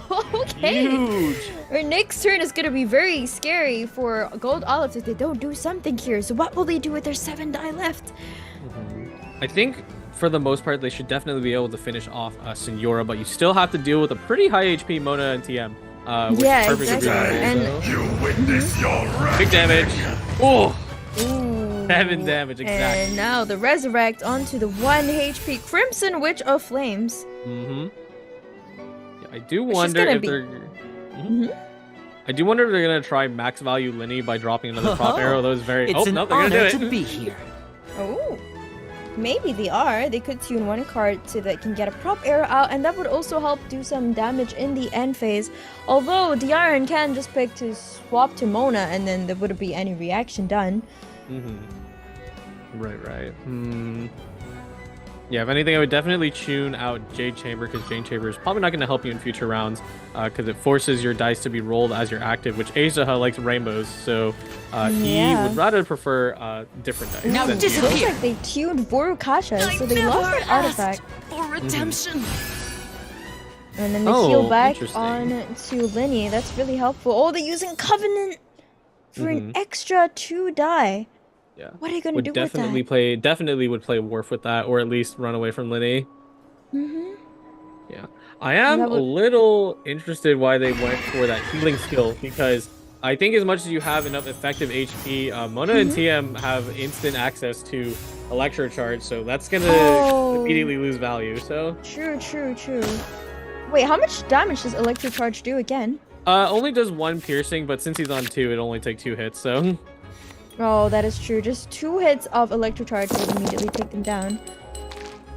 Oh wow, lots of Electro die on Gold Olive's side. Do they want that much Electro die though? Yes, they do. Yeah, most definitely. I think both players have a decent enough roll here. Yeah, they had really decent die rolls here, especially Diaren actually getting 3 Omni die, so they have a bit more options. Oh, but they have their jet engine ready this round. Yep. That's really scary. They're getting ready. The gamblers. Jet being put down. 2 jets, both fully charged. And guess who has lightning rod stuck on them on the enemy side of Gold Olive? Yikes! Wait, that's Azaha, right? With the lightning rod. Yeah, so Azaha is about to go down to burst, and they're gonna get jet procs. It is looking dangerous and they're gonna get for Gold super Olive. conduct as well, which is gonna bring Linny down to 1. 1 more Electro Charge, and Linny is a goner, no matter if he's active or not.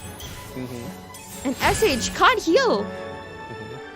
They're still flipping through all their cards. They did draw Judgment. I would definitely play that now, because that's gonna completely deny Gold. Yeah, there it is. Yep, there we go.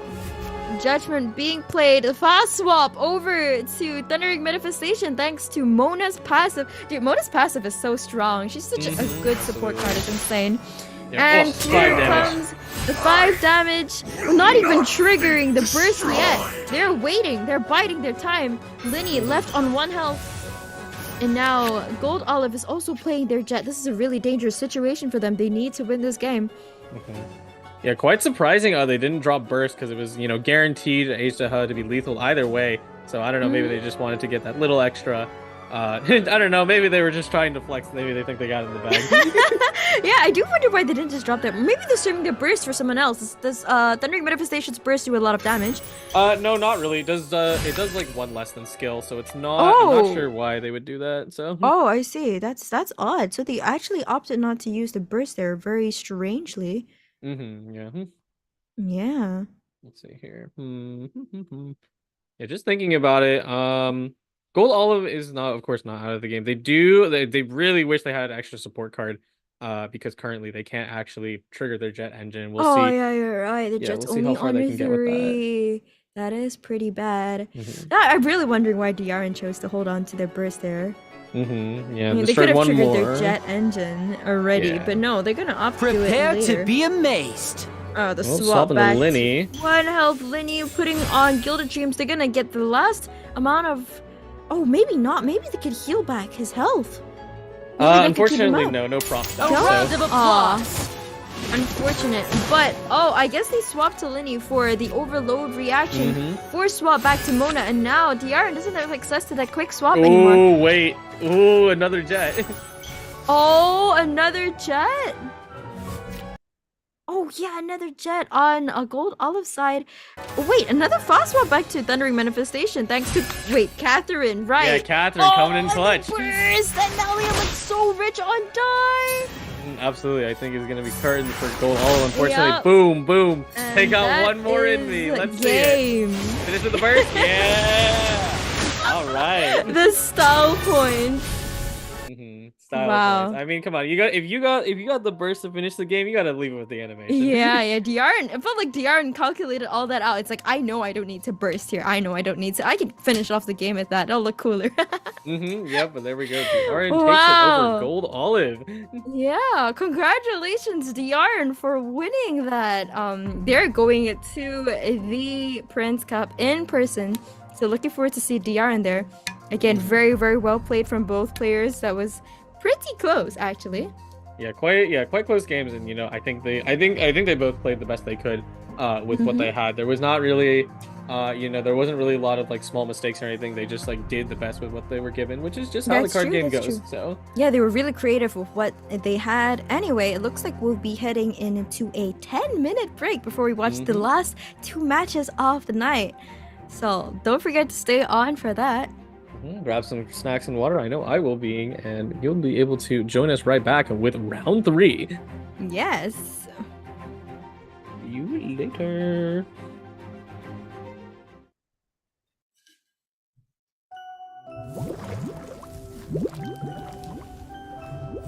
You were born into this world all alone.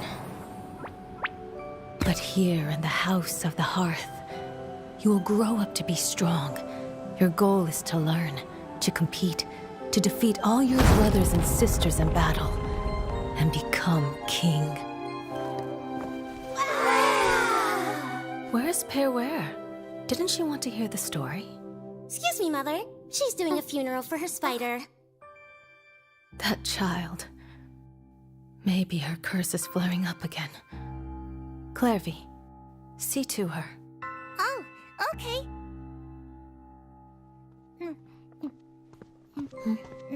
I want cake.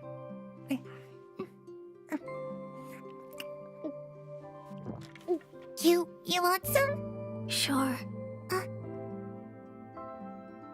You must know spiders don't eat cake. Oh, yeah, I know. The birds are from their cage. Sunbeams filter through the foliage.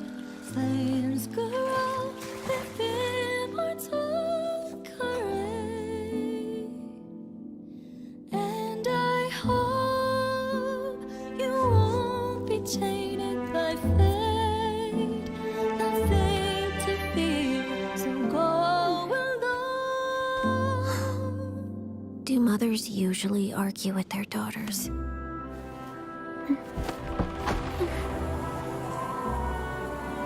I heard that in Snezhnaya, colored light dances in the sky at night. When we're grown up, shall we go see it together?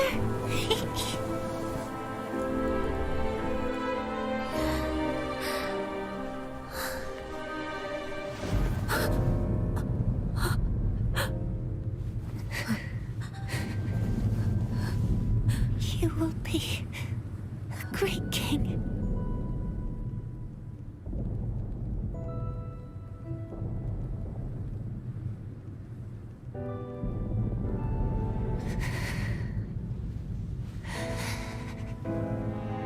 I'm sorry. Thank you.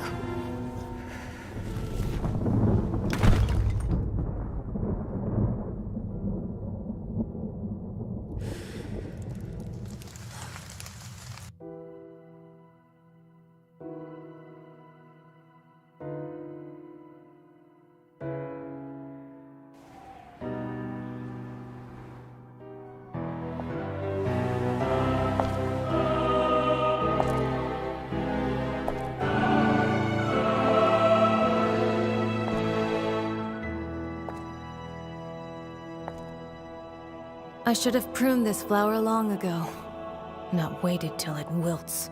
How grotesque. Wouldn't you agree?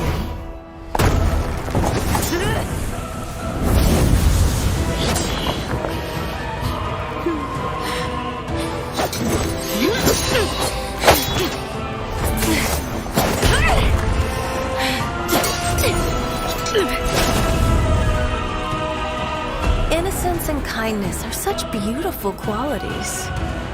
Sadly, they're all so useless!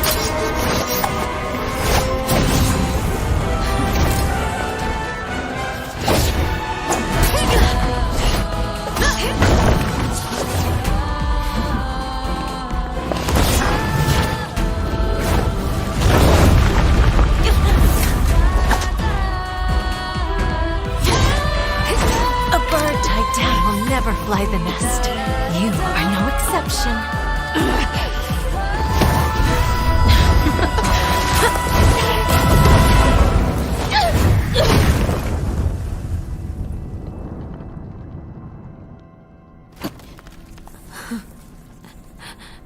Stay awake, don't fall asleep. The way is long and the gloom is deep.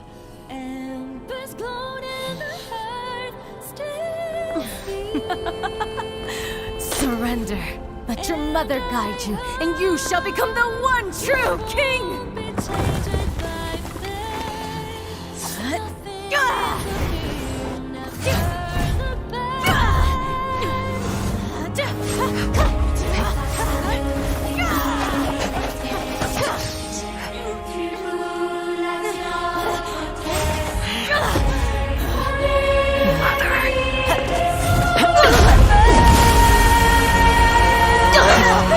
My answer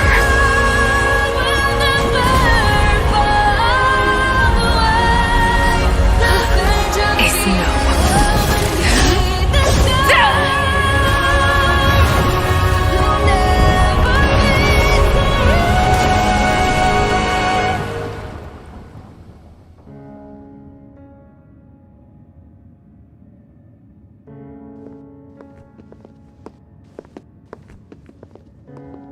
She killed the Harbinger? Shh.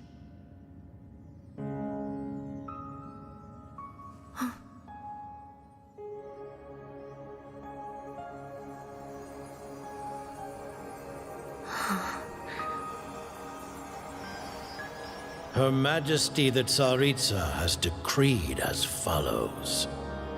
I hereby pardon your crimes and bestow upon you a new name. This title and its legacy of bloodshed are now yours to bear. My poor, mad, cursed Knave.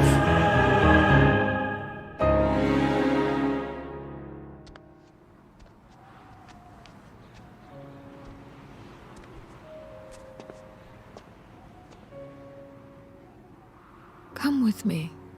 I will raise you as my child, like a strict and unfeeling father.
And welcome back from the break, everyone! I just realized Arlecchino is releasing in 3 days. I am so excited now. Oh my goodness. I mean, even watching that animation for the second time this time around, it's never gonna get old. Oh my goodness. Yeah, I feel like that was like my 4th time watching it actually, and it still doesn't get old.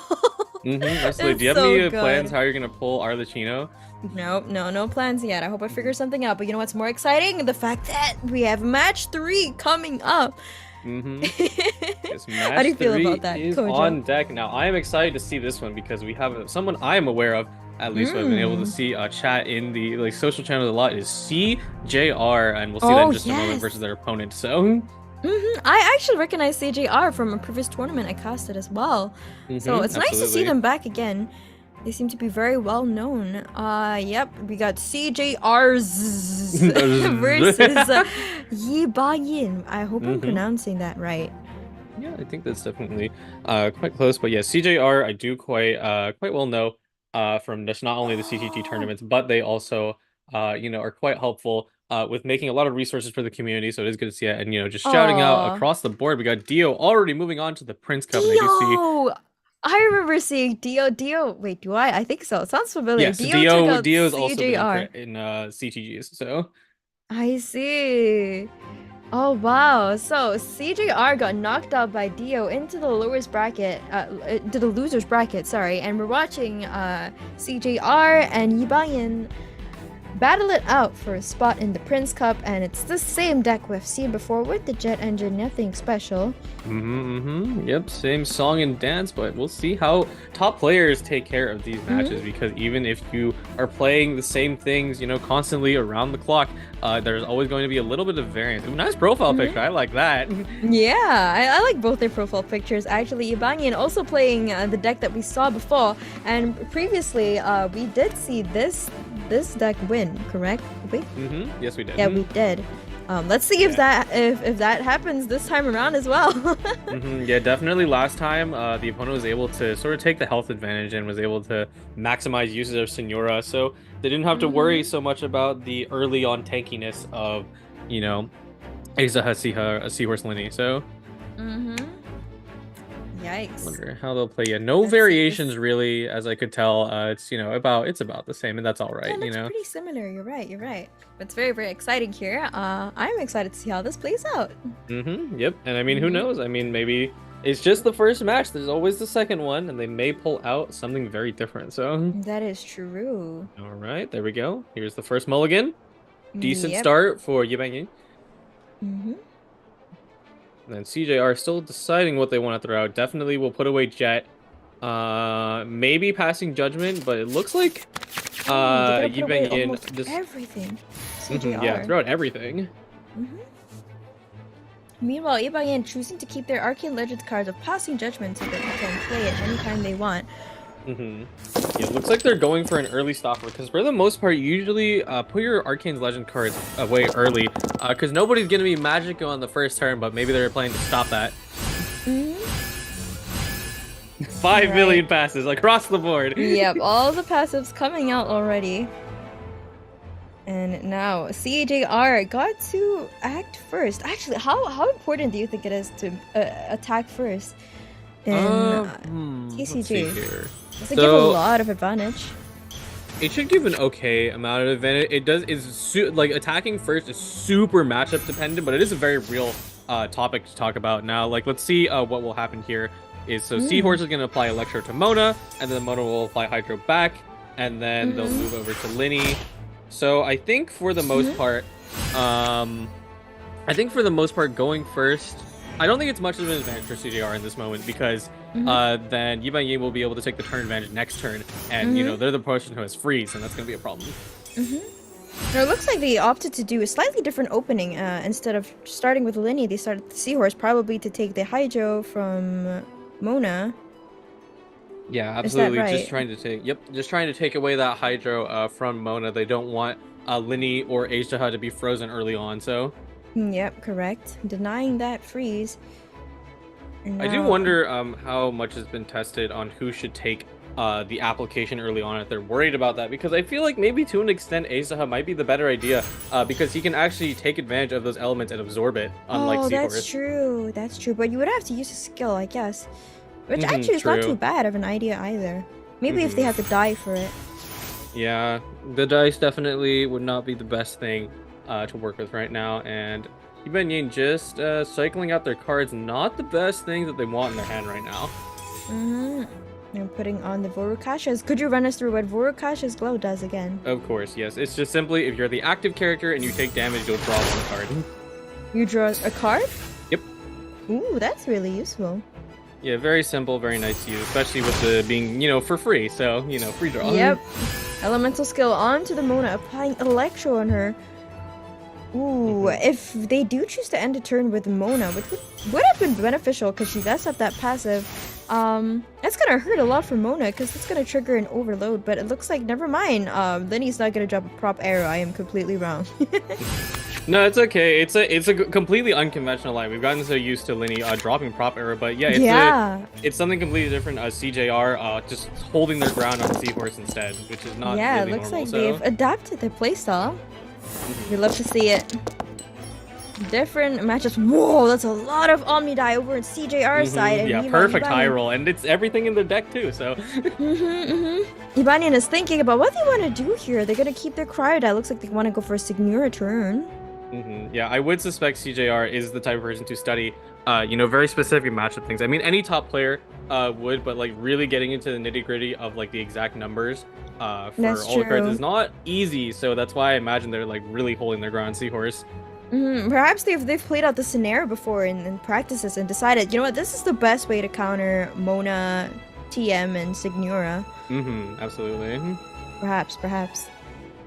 And back to Ibanian's turn. What will they do here? Yeah, they got quite a few options to do. While they can freeze the Seahorse, I don't think it really does that much for them.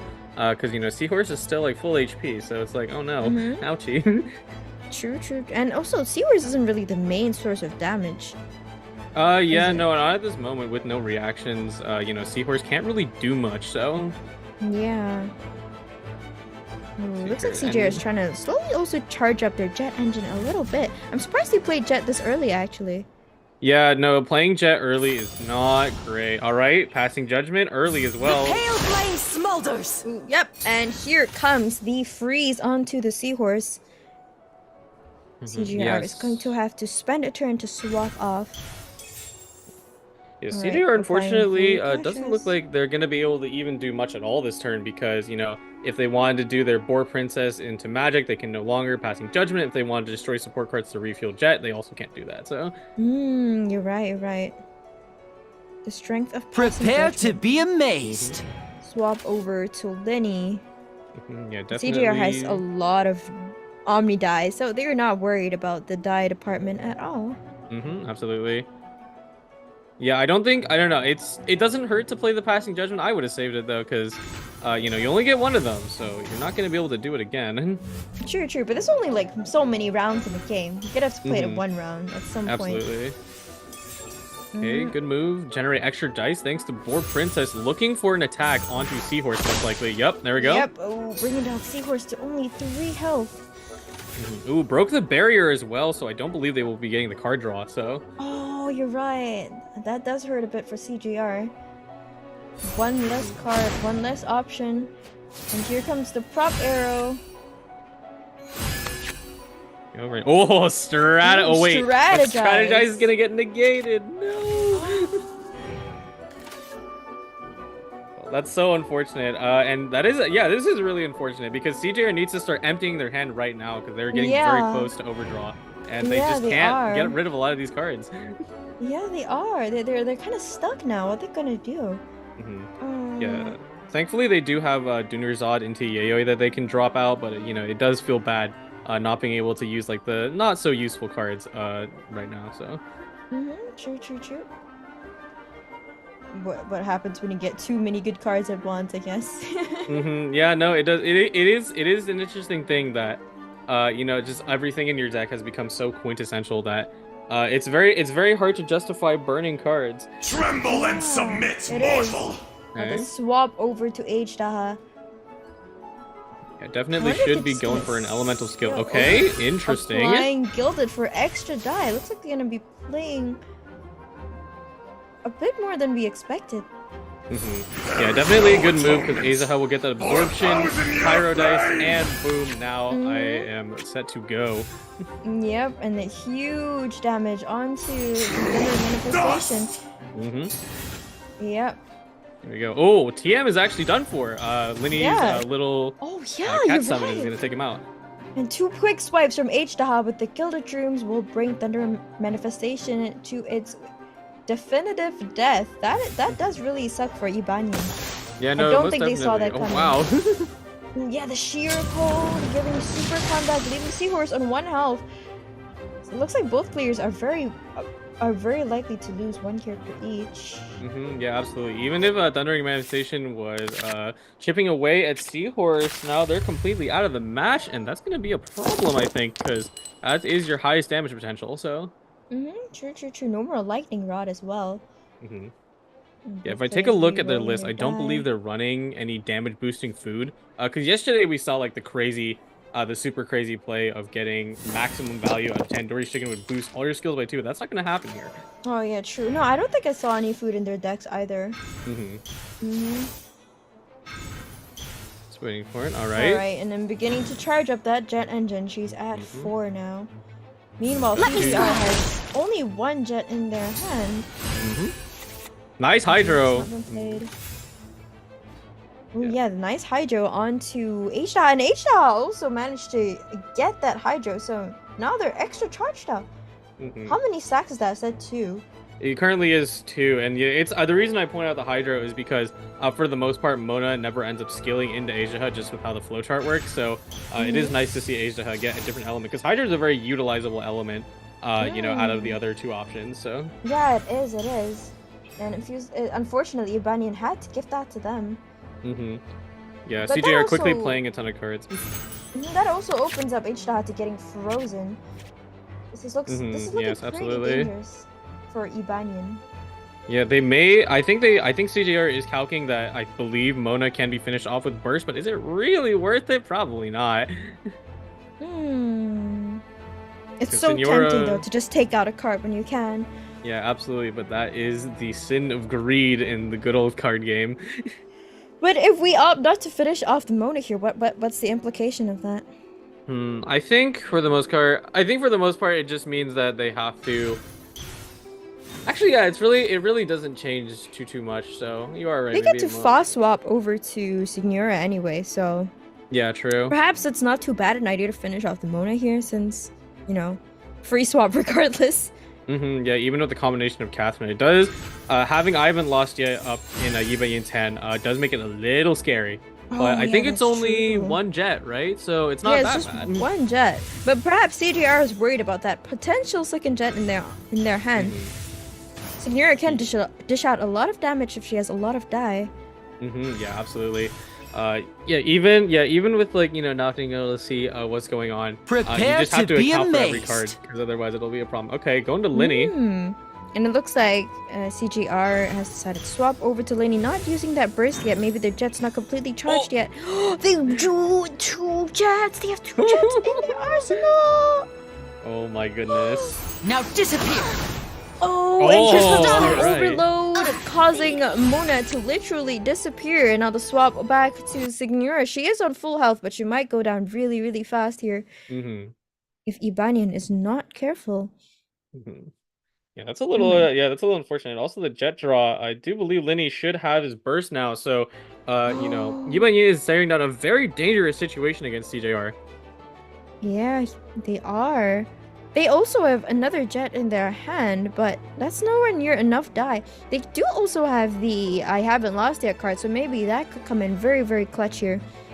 Yeah, definitely I haven't lost yet should be coming into play, being able to charge up Senora Burst. It is unfortunate though, because, you know, you can't spam Senora Burst willy-nilly because it does force you transform and you're going to lose that special revive, which you're going to kind of need to tear through all 3 characters. That is true. At the same time, it's kind of nice that she's able to react for herself in a way.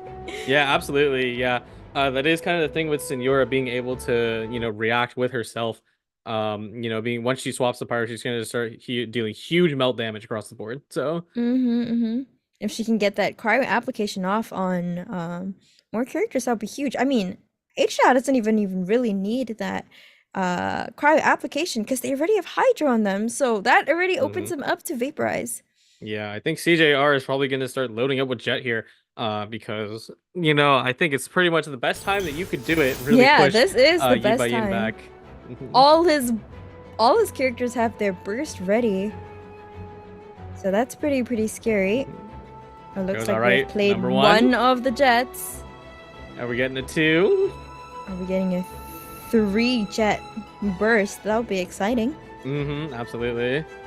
Yeah, CJR just probably calculating if they want to get rid of Yayoi, because that's the best card to get rid of in this moment, but it is a little hard to justify because it is your artifact cost. So that is true. Oh, but looks like they're gonna do it, sacrificing the Yayoi, and now that is a fully charged 3 Jets, tuning a card, and here comes the Lee burst. Along with how many die does he get for that? Boom. Boom. 3, 4, Boom. 4. Oh my god, 13 die! Humongous. Insane.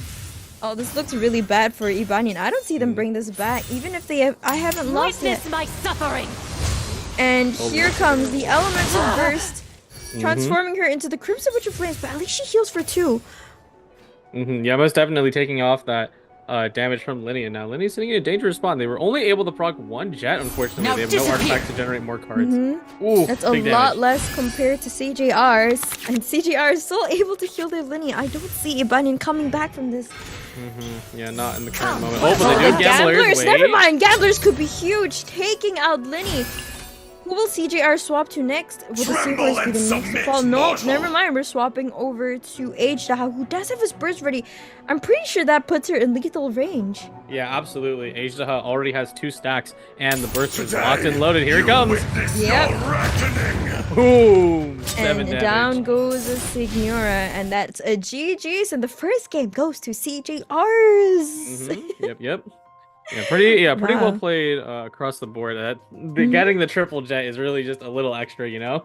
Yeah, triple Jet. Wow, CJR got pretty lucky there. That was insane. And they played that very well. And it looks like this time the HDA comp comes out on top for this very common matchup we've been seeing. Yeah, absolutely. I do wonder if they'll do it again. I mean, it does seem to be that people are defaulting to their comfort picks. But you know, we'll see if maybe someone changes it out. I don't know. It is very hard to it is very hard to change out decks. You know, and this because it's like, you know, do I really want to adapt to something else when the meta is already so difficult? So yeah, I completely understand though, honestly, like just sticking to your comfort picks, because I would do that too. You know. Yeah. Yes. Anyway, let's look at match number 2. I think one of them might stick with their decks, all things considered. Oh yeah, Ibanian might stick with their Mona Signora TM deck. It's still very strong. So yeah, I think if they don't expend TM too early, they should be okay. CGR knows that and still opts for the same deck that they just got played with. So we might have a mirror matchup on our hands right here. Yes, absolutely. A mirror matchup would be very interesting with these high damage potential decks. Let's see what Ibanian is playing. No? Okay. Oh, never mind! Ibanian is choosing to switch their decks. We got a mirror matchup, but in a different way. They basically just like, okay, I trade, you trade. It is a trading card game, okay? Here you go. Trading card game indeed. And now we got the reverse matchup. Alright, let's see if Ibanian can bring this back. I do wonder if they can. And just as he said, I do think maybe the HDA comp has slightly more of an edge. Get it? HDA. Edge. I mean, come on, listen to this guy. Tremble before me, mortals. Yes. Alright, let's take a look at the starting hand. CGR opting to keep their passing judgment, and they have 2 weapons in their hands. Yeah, it looks like, that seems to be a bit of a trend, keeping passing judgment early, but I don't know, I just don't know how I feel about it, because I feel like it didn't block enough to be reasonable, so. Yeah, true. I feel like low-key, I haven't seen Posse Judgment like, you know, block things that much. Almost. Yeah. I don't know if it's just me. Maybe I just don't have the eye for it. No, I mean you're right. It's just because like it's a weird scenario to be in because if someone does have passing judgment, then you're like, okay, I'm just not gonna play anything. Yeah, true. Yeah, and especially with like no existence of food, you know, there's a lot less cards that are, you know, require you to burn things. Because if there was food, then it would be a huge problem. Oh, Yevanian actually got a lot of pyro dye. That's really lucky on their part. And I've noticed CGR actually opted not to re-roll a lot of their dye for some reason. Yeah, they may be deciding to ramp early. Yibanyin basically has, or hold on, CJR. We'll wait until the thing say that splits the POV, and then I'm like, okay, wait, this person's over here now, this one's over here. Oh yeah, it is slightly confusing. Yeah, but yeah, I noticed CJR actually opted not to re-roll quite a few of their dye. Maybe they just need enough for their Mona, and then everything else is just extras. Maybe, perhaps, mayhaps. There we go. Yeah, now that we're on the correct POV, Yibanyin, definitely a bit of a high roll. Even if Ajdaha doesn't come out turn 2, I mean, that's you still got everything you need. So. And we also can notice here that Yibanyin actually has chosen a different opening from CJR last time. CJR opened with Seahorse, but here Yibanyin does not care about the Hydro application from Mona. He's just going straight in with the Linny.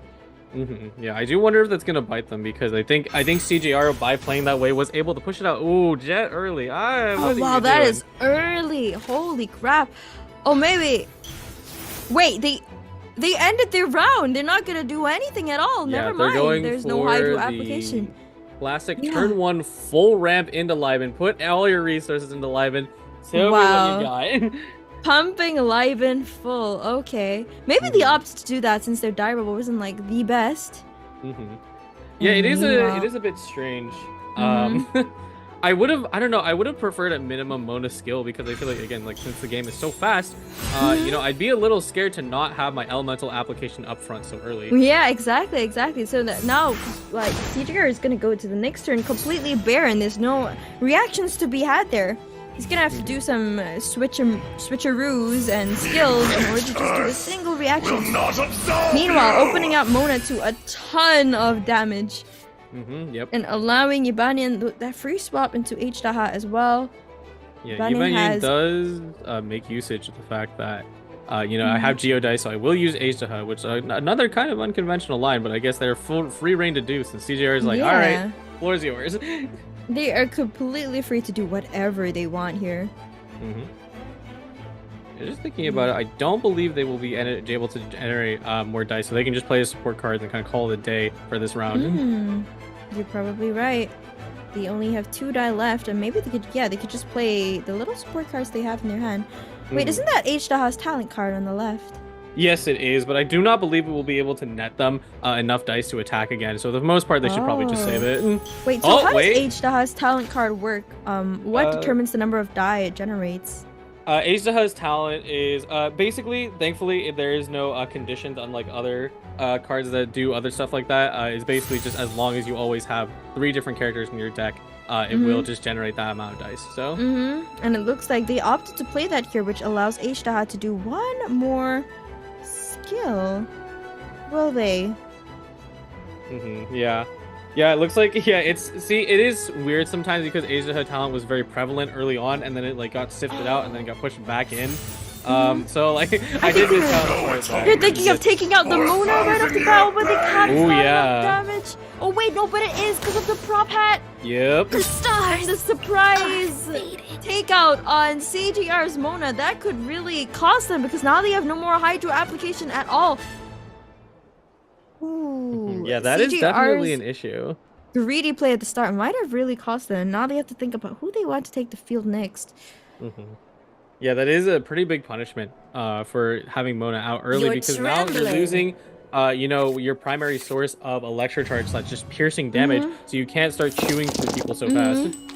Yibanyin sacrificed a lot of cards for that, but it might be worth it. Let's see if CJ can really bring this back. They've lost 1 whole element. And Mona provides so much value. She has that quick swap as well, and now they have lost complete access to that. That's painful. Yeah, I do wonder how hard how hard punishing full ramp is, because I don't know, I feel like you're not in a great position here. The only advantage they have now is the insane number of die on their board. They do have a bit more of a creative mode, but what can they really do when they only have 2 characters left?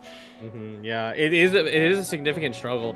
Very similar to the base version of this deck being Yelan OTK. Yelan was always the first person to snipe, and Mona kind of alleviates that. But even now, Mona is out of the picture. What do you do? Yeah, she got sniped. She didn't even get to do anything. No skill, no nothing. Now CGR is in a bit of a pickle. They're thinking about what they want to do here. I don't think they were expecting their Mona to go down that easily. But at least their characters have no pyro application on them at all, and they do have a lot of die. Is the die advantage enough? Ooh, Lumenstone. Shadow Senki. They did have Lumenstone earlier, and since they have such a dice advantage, I would have at least played 1 because they did drop Seed Box, so that counts towards your number of Lumenstones, which will not track now. So you have to do that first. Ooh, I see. What does the Seed Box do actually? The seed box simply any cost that currently support card specifically that is costs 1 will be reduced by 1. Ooh, okay. So it can make a lot of things very free, but yeah, a lot of things very free. It does also apply to artifacts. That is a thing I didn't quite mention. Passing Judgment being played now. One thing to note though is that Ibanyan really has not a lot of cards in their hand. Do they even have a way of drawing more? It doesn't really feel like it. Meanwhile, CGR has all the die in the world. Yeah, absolutely. Yeah, the only means for Yi Yin to draw is that Vorukash has 0 cost, and that's it. But you know, I understand why people pre-play Judgment, but there's nothing in Yi Yin's hand that's gonna make it an issue. You know, it's like these are all support cards. So. True. Now Ibanyan's turn is here. They did get pretty lucky with their die roll though, so they don't have to worry too much about having to sacrifice cards on their hand. Yeah, actually, they got so lucky with their die roll. All their die are useful, and a huge ult comes out from H-Daha, bringing Signora down to only 4 health. That's gonna hurt. And now Signora is within not lethal range, but transformation range. If she goes into the next round with this amount of health, she's going to swap over to the Crimson Witch of Flames. Losing her healing revive on deck, so it's gonna be unfortunate. They're probably gonna be forced into it. Yeah. The swap over to Thundering Manifestation now. And now it's CJR's turn again, unable to pull off the reaction because of the swap. Oh, never mind, I forgot. There's Lightning Rod! A huge Lightning Rod allowing him to still poke at the H-Daha, triggering Super Conduct. Very nice AoE damage. They need that really badly right now since they're losing so badly in the health department. Yeah, CJR is very happy to pull a Vorukash because since they can't draw anything at the moment, they can start pushing their jet a little further right now. Yeah, they can. Alright, Vorukashas, let's see what they get. Do they get anything that's of big use? They do have... is that Liusu? Yeah, that's Lisu, which Lisu would be great, but unfortunately, he only works if your characters have 0 energy, which unfortunately, you know. And both his characters have energy, and another elemental skill coming out onto the Seahorse, but it only does 2 damage thanks to the shield. Yep, shield's gonna draw him a card. What they get? Liar Song, very good. A Liar Song, ooh, but do they have Gilded on them right now? They do have 1 Gilded, I believe, yes. They have 1 Gilded, but they don't have any die left. They only have 1 die. Yeah, they ended their round too, so no more moves in this department. Yeah, exactly. Ibanyan has also drawn their jet, but I don't feel like they've done a lot of support cards. However, it's a bit scary that Ibanyan gets to start first next turn. Yeah, it is also tough for Ibanyan because if they haven't gotten enough support cards, they don't even have any draw right now besides their other Sealy, which they have to move first if they want to make use of that. A bit of a shame that CGR is going to lose that free revive on Signora thanks to her only being 4 health. That is very disadvantageous for them. Yeah, most definitely. Didn't even really get a chance to apply too many elements. I mean, Asia will get the 1 cryo on them, but that will not last Yeah, but it's not long, enough for a reaction or anything. Yeah, no, not so much. Yeah, that first turn is really kind of biting CGR right now. Ooh, CGR re-rolling. Ooh, they got pretty lucky. They have 5 die. that they can use for the Signora. Yeah, 3 absolutely. extras. Gonna be great for the flip. Yubanian also pretty lucky. They have 3 Electro Die. Let's see what they get when they reroll. Okay. 1 more Omni. Definitely workable. There's the flip on Signora. Signora's flip is out. It is unfortunate that CJR was not able to get much value out of Lumenstone because you have to play it a bit earlier, and at this rate you played enough cards to the point where it's not really worth doing a bunch of sacrifice. So back to CJR. I wonder if he's gonna use Strategize first before he decides his next move. It is a bit tough. Let's see. They only have 8 dice and nothing to reduce their gilded, so it would suck a little bit in that department. Oh no, now they do. Ooh, the board princess. All right. Nice. I'm gonna I throw wonder if that they're just on. gonna burst right now to get that extra die from Jet. She's not fully charged up yet, though. Yeah, they would need a little bit more if they want Jet to charge up. That's true. But which support cards would you even want to destroy at this point? There's also Gilded is still pretty expensive to play right now, isn't it? Yeah, absolutely. And whenever it's 3 cost, you don't want to play it unless you have like literally no choice.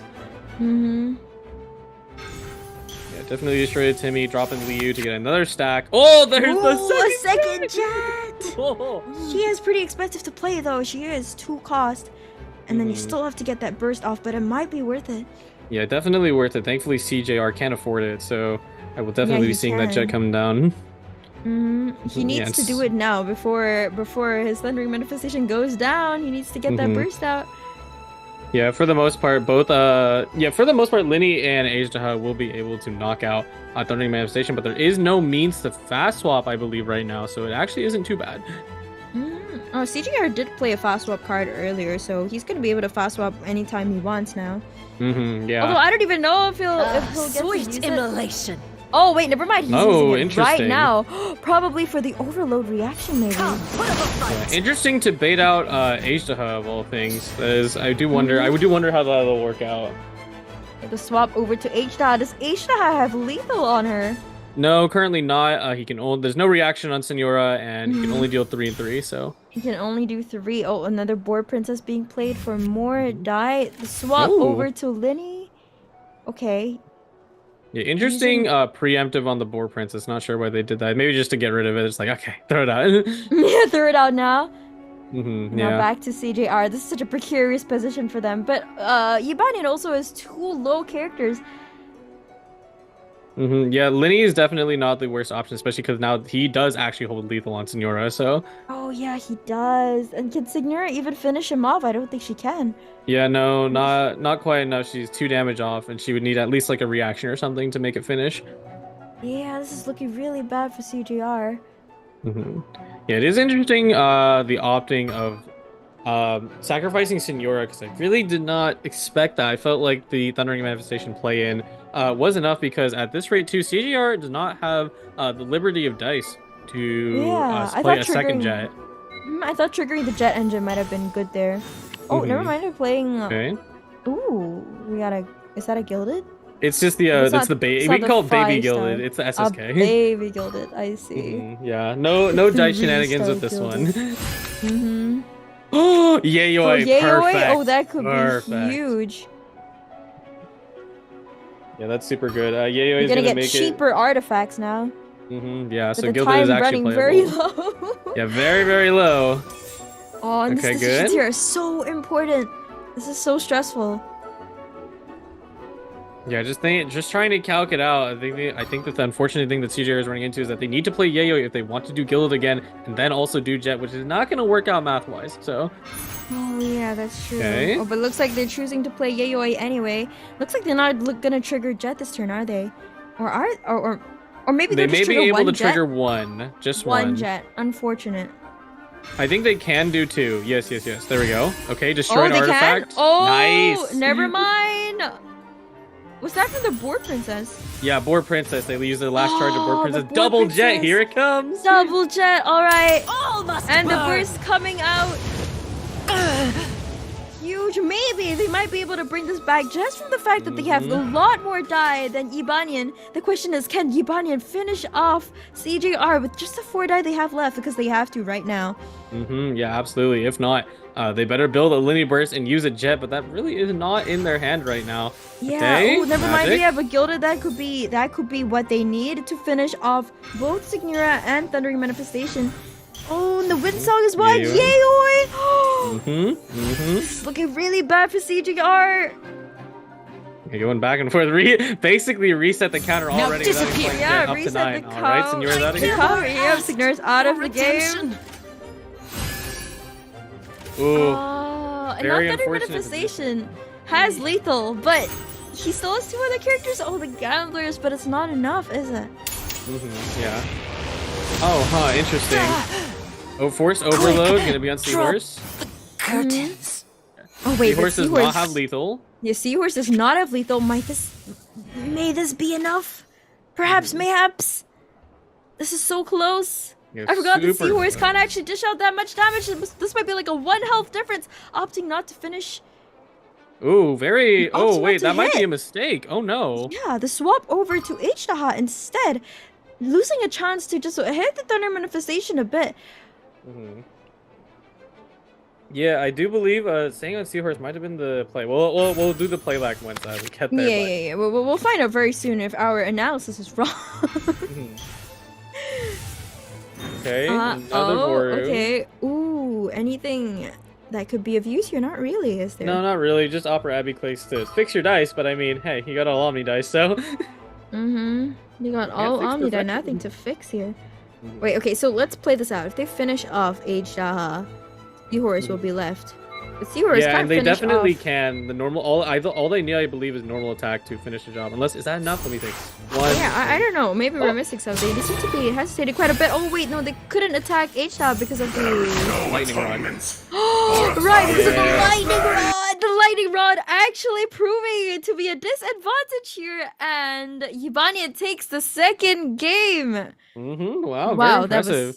that was close. No wonder they were hesitating so much. We forgot about the lightning rod. Yeah, no, Yes. that was. I did notice the lightning rod. What I was thinking about is that if Thundering Manifestation's normal attack was enough to finish the job with Ace Hub, but I doing the Oh, math back, apparently I'm like, yeah, maybe not. not. So Yeah, perhaps not. Ooh. So Yibania takes the second game, and it looks like we'll be going on to game 3. Very exciting. Yep. Yeah, very unfortunate that lightning rod ended up being a detriment there, because if lightning rod was not applied, they just would have nailed the clean sweep, because Seahorse, of course, only does 3 damage and there's no reaction, so it would live And on just- H-Daha was able to do just the amount required to take down CJR, and CJR is still going to stick with their same deck. Now, what will Yibanian play? They could technically opt to go back towards this deck as well, because they Yeah, didn't win with it. technically. Do wonder if they will. They may have their third deck, because it looks like, yeah, it seems to be the most part players are gravitating towards the one, just 2. No have to constantly swap mindsets across all 3 decks, even if they're very Yeah. similar in idea. Oh, yep, we and got here a we go. mirror. Their mirror match up. Let's go. Both players also playing jet engines. Ooh, this is very exciting. The mirror match for the place in the Prince Cup.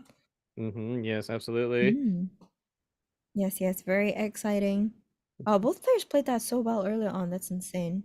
Yeah, I do wonder how this one will go, because it's been yeah, for the most part. I mean, they've kind of played both of the players have played everything that the other one has, so they should be very familiar with mistakes, because that is kind of a thing that you can find during matches, even if there's not too much expression in them. It's like, okay, well, they just played it, so I know, how they like to do this. So Yeah, I'm really impressed with the fact that CJR still made that game so close despite losing your Mona at the start there. Yeah, I definitely am expecting some alternative lines from the opponent, because of course it is the same kind of deck, and they both can freeze, so you're gonna need to start pushing that elemental application away, unless you want to just fall into the standard trap of Mona into skill. Let's see here. Okay, decent mulligan for Yibanyin. CJR is still thinking about it. Yep. I think for the most part CJR's hand is pretty good. But probably throw away Judgment. Yeah, both times Judgment did not do that much. So Oh yeah, true. Okay, yeah, so they decide. Yep, Okay, this they time we throw away Judgment. If Judgment didn't do much, you're right. And now let's see which they're starting off with. You hear it. Mm-hmm. Ibanyin, I think chose they're to start with starting Mona. Yeah, correct. CJR is still deciding who they want to start off with. Yeah, be careful. That 20-second timer still does exist in the character selection. You better make your pick. It is, and it's completely valid because, you know, like I said, they're definitely looking to field off the application with this kind of matchup. So yeah, they're thinking about it. Should we field it off? Should we not field it off? Yup, There they're it is. fielding it off, starting off with Thundering Manifestation instead, and immediately the mirror matchup is slightly different. Let's see which one comes out on top. Ooh, dice roll. Yikes. Ooh. It's not the worst. They can skill with Thundering Manifestation, but they will have to tune if they want to do again. Not too bad. We're putting down a lot of support cards. Maybe they're just gonna use one skill and then move on with their day. Yep, Yeah, a we're bit playing strange all that the cards.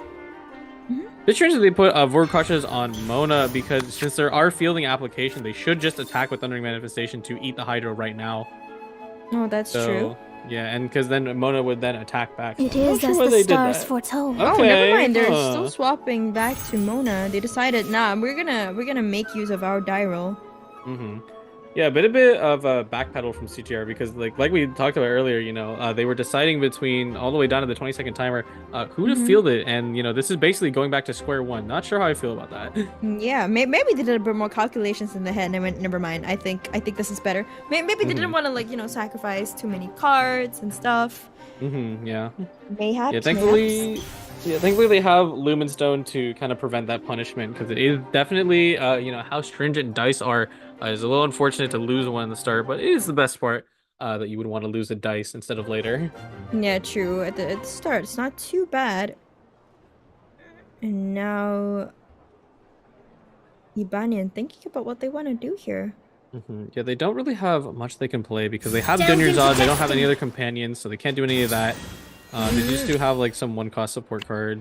Yep, and here comes the Mona skill. It looks like it's gonna be more of a mirror than we expected at first. Oh yes, absolutely. Yep. The reverse Mona skill. Only difference here is that the other Mona takes 1 less damage because she got the shield first, so in the end it will not matter. Oh yeah, true. Let's see here. Oh, CJR, yeah, I'm definitely not a big fan of the hand they have right now because the only thing they can do to expend all their dice is either swap or drop Jet early, which is definitely not advised. And Ibanyan gets to end their turn first. Oh, they're just gonna play Jet right now. Yeah, Make use of the remaining die. Why not? And now we have them exactly mirrored, except this time Ibanyan gets to go first. Yeah, hopefully they draw something better because both players are in serious need of some extra draw power, so. Yeah, well, they got Senyata, which it's not really draw power, but at least you get more cards-ish. Yeah, at least more cards. Get the Jet engine rolling is the most key thing of this. Alright, on to the action phase. The fast swap over to Thundering Manifestation. Looks like we're looking for a very classic electro-charged. Yep. No problem. Reaction for a second. Yeah, it's basically like, I mean, this is basically the turn 1 line. It's just delayed. So now we push it into the second round.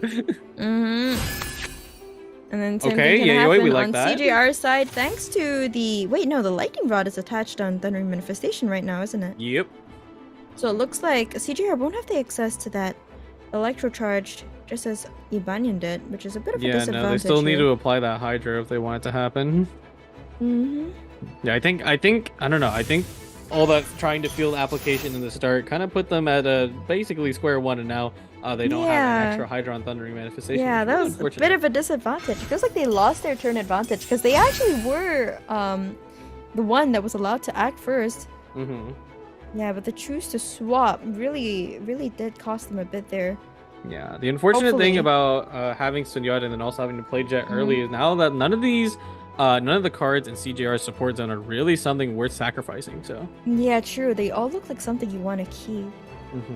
Yeah, like the best person to be taking out is Lumenstone, but even that kind of hurts. That is your best source of draw right now. But it looks. Oh no, they're gonna sacrifice Yeagoi instead. Generated a Catherine. Ooh, okay, that could be very useful. Delved into destiny. Yeah, generating Catherine's super duper useful because instead of having to draw, now you have it immediately. Looks like you also has a Catherine. So. Everyone has a Catherine. You get a Catherine, I get a Catherine. Everybody gets a Catherine. Just like in game. Now, Yabanian, what are they going to do here? Just thinking about it. CGR also got that Paimon card. I just noticed people don't play it as much anymore. Yeah, Paimon, it's just unfortunately it's too slow since it does cost 3 aligned dice, so it'd be way too hard to justify that kind of cost, but you can get all these other support cards on the side, so... That's true. So do you think they're just gonna tune it at this point? Yeah, definitely going to be tuning fodder, not really see a mean in which you could use it, unless you want to use it as destroying other things, but that's probably not gonna happen. I feel like I saw it being used a lot more. Ooh, Liar Song. Are they gonna play Gilded? Yeah, definitely looking for another Gilded hit. No reactions off of Thundering Manifestation, but that's okay. You're still able to attack Mona, and she's going to get very close to being knocked out of the game. Mona is looking very low, but she almost has her burst ready, so maybe if she can just, get it off before she inevitably, takes return for the grave. Yeah, it maybe takes her turn for a nosedive. Unfortunately, with how the action order is working out right now, it probably won't have... Oh, but they put it on Mona. Okay. Delved into destiny. Ooh, okay, never mind. Looks like Ibanin might also get a Mona burst as well. Let's see here. Ibanyin is about to draw a good amount of cards. Unfortunately, this is the last of their actions. There's no more means to generate more dice. CJR now has the field with 8 dice. CGR has a lot of die coming in, and it looks like they might be able to draw some cards as well, thanks to the Lumenstone and Sealies they have on the field, which could be huge, because they don't have a lot of options right now. I think probably my best bet would definitely be swapping over to CJR's Thundering Manifestation and just going ham with as much as they can, because, Yibanyi is out of actions, so... Yeah, and looks like we can trigger at least one Electro Charge reaction, which could be really huge. I also want to poke down that Mona a little more. Oh, never mind, the swap over to Signora instead, freezing Mona. But it's not like Mona was going to act in the first place, so that is interesting. Perhaps you want to go for the sheer cold? It's mostly just a bit of a safety read, because they're like, oh, if they do have more dice, then I better freeze them now, so... I see. Or perhaps they go for a sheer cold reaction at the end. Yeah, they'd also do a bit extra damage to Mona, but now it truly is free reign, but not really a means to cheat off a Gilded on CJR's side, so only one more action left. Would it be worth to swap the Thundering Manifestation and try to get a skill off? But they're gonna have to sacrifice 2 cards for that. That's quite a lot. Yeah, CGR is calculating the difference between those 2 options. They could just play Liben and do it, but it looks like they're going to probably skill. If I see, yep. Looks like, and then tuning the Paimon card, tuning the fast swap. And here comes, the Lightning Rod. I keep forgetting about the Lightning Rod, but they got 3 extra cards for that, thanks to the Sealy on the board. It's pretty huge. Thundering Manifestation a lot lower. Yeah, tuning fast swap does scare me a little bit because, I do believe that is one that they included inside their deck, so they're no longer going to see it. But they do have Catherine, so I guess it's not the biggest deal, but I still would have definitely dropped out maybe a Liben instead, because, you don't really need that many. Yeah, putting down Libens, but nothing to feed the Libens. There's no die left on the deck, so... Do not and like now this another situation. Sheer cold, perhaps? Oh, yeah, no, it already procced, so... Already procced, right. Okay, now Mona's left on 3 health, but Ibanin gets to act first. Yeah, I do not, as much as the CJR had the advantage there, I don't like the position they're in now, because now their Thundering Manifestation is about to get frozen, so... Oh, yeah, you're right, and they're not going to be able to act for the entire of this round, even if they get more die with their jet. So that's really bad. I guess they decided that Electrocharge reaction was worth it. Yeah, and I think you're definitely gonna see that Mona burst coming out because I mean, Thundering Manifestation. I do not believe. Let's see. Oh wait, no, Mona will get Lightning Rod, so maybe we'll have just enough damage to take him out. No, the question here is does Yabani want to swap off to Signora and freeze Thundering Manifestation, or do they want to just try to rush out that burst? I don't think they can though. They're already so low, so I guess we won't see a burst from Mona here. Yeah, it is nice that they have the Catherine. They can swap and swap back. Definitely gonna get Signora freeze. Yep, Signora and the freeze onto Thundering Manifestation. Quite unfortunate, but I guess they still have Signora to work with, so it's not the end of the world for CJR. Yeah, absolutely. This is kind of just like the support, like the other two supporting cast beatdown, because Yiban Yin's Mona and TM is already low, but you can see in CJR it's going to be a future they're going to be very familiar with in just a few seconds. The pale flame smolders. But it also looks like Yiban doesn't have a lot of... Oh wait, never mind. They're going to get a huge influx of cards thanks to that. I was just about to say they don't have that many cards, but I was incredibly wrong. They have a lot to choose from now, and they even have a jet. Yeah, just had to wait for that one more action to get Stewie to proc off, and now they will be able to fuel up Jet. Another Jet, okay. Okay. He blocks down, good. Ooh, Yayoi, we like that. Yep, Yayoi, oh, that's huge. And now their Jet is fully charged. This might be their turn, but the Thundering Manifestation can't act at all, so that's really a huge loss for them in a way. Yeah, CJR is definitely looking at the situation here because they want to get Jet off, but nobody has burst, and they need to use Catherine also to fill their support zone for that fast swap if they want to get the precarious situation that they're in. Thinking about it. It is... What will CJR do? I am thinking about either Mona skill or swap Signora, but either way, it's just hard because Yiban Yin having that Catherine, the second fast swap, just gives them so much control of the field. Alright, destroying even more cards, putting down the Catherine. Looks like they are looking for that fast swap, just as you said, but it only happens once per round, so they have to use it very, very sparingly. This is destiny. Alright. Oh, never mind, the swap onto Mona. Yeah, that actually works, because now you can also fast swap of Mona in the future. Yeah, absolutely. I do like the passing judgment. Well, actually, maybe not. There isn't. Once again, there's not a lot of stuff on Yiban Yin's side that would be blocked. It's only the I haven't lost yet, Boar Princess, and the yeah. Once again, I haven't passing judgment. Not really doing a lot. I guess it would do more in a deck where like there's more food, correct? Yeah, for the most part, it's definitely towards food, because the idea is that it's supposed to be countering this whole magic thing, right? Because, you know, it stops Boar Princess, stops Liar Song, but just very unfortunately, every single time, you know, they play it, just the opponent just happens to not really be planning for that, so.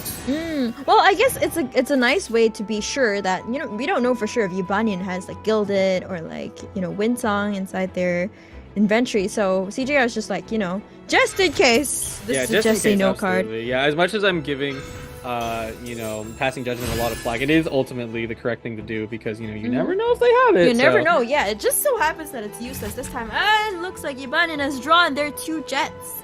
Yeah, never did I think I would see the day where Catherine truly takes back control. It's just such a memed on card, but she is fully controlling the match now. Yeah, she really is. And now Mona has her burst ready. Yeah, but I think Mona is sitting in the danger zone. But it's gonna be so hard to use, make use of the double damage from Mona's burst as well, because I don't think Yibanin is gonna let CJR go ham on anyone for that matter. Yeah, no, definitely not. Yiban Yin, though, the Mona does have Lightning Rod and Hydra on them, and they're out to skill, so oh boy.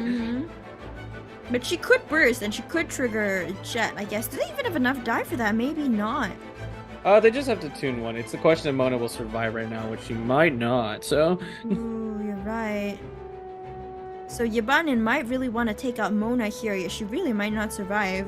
Yeah, Yiban's just carefully considering if, you know, taking out Mona leads to a trap. But I think either way, I think you have to kind of go for it. Mona Burst is way too scary, so... Yeah, it is, it is.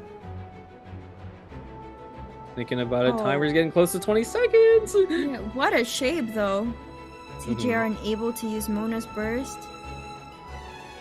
Yeah, since it's 3 energy, you always get super close to using it, but and here comes the tunes. And also, Yibanin has that I haven't lost yet. This is looking a bit dangerous for CJR, I feel. Knocks it out. Yep, just enough to take out Mona. Taking her off along with the electro charge reaction. You're trembling. And now back onto Signora. The pale flame Yeah, lucky for smolders. Signora, one more Board Princess charge. They gained another dice from Mona falling in battle, and now they have one more chance to do a skill. Alright, Ibanian is now out of die. They cannot play much except for Senyara and the artifact. Well, they're gonna end their round. I wonder if CJR can somehow magically pull out a jet engine right here to do as much damage as they can before the round ends. No, they will get at least one jet right now, and it looks like we'll be able to play a second one, but I think that will be enough to get in 2 attacks because Thundering Manifestation low, Mona's low, and then, you know, if you go to Signora, well, she can take potentially very big damage from either version of Signora's Burst. That is true. Yeah, that is true. Yeah, I think CGR is just very carefully managing the breakpoints because... he's doing the math right now. He's trying to decide if I make it into the next turn, like, who's gonna be left?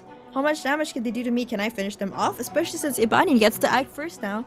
Yeah, it is unfortunate without a Gambler's, because if they had Gamblers, they would be able to fully turn extend and really do some damage, but it's not quite what we have, so... no Gamblers. Very unfortunate.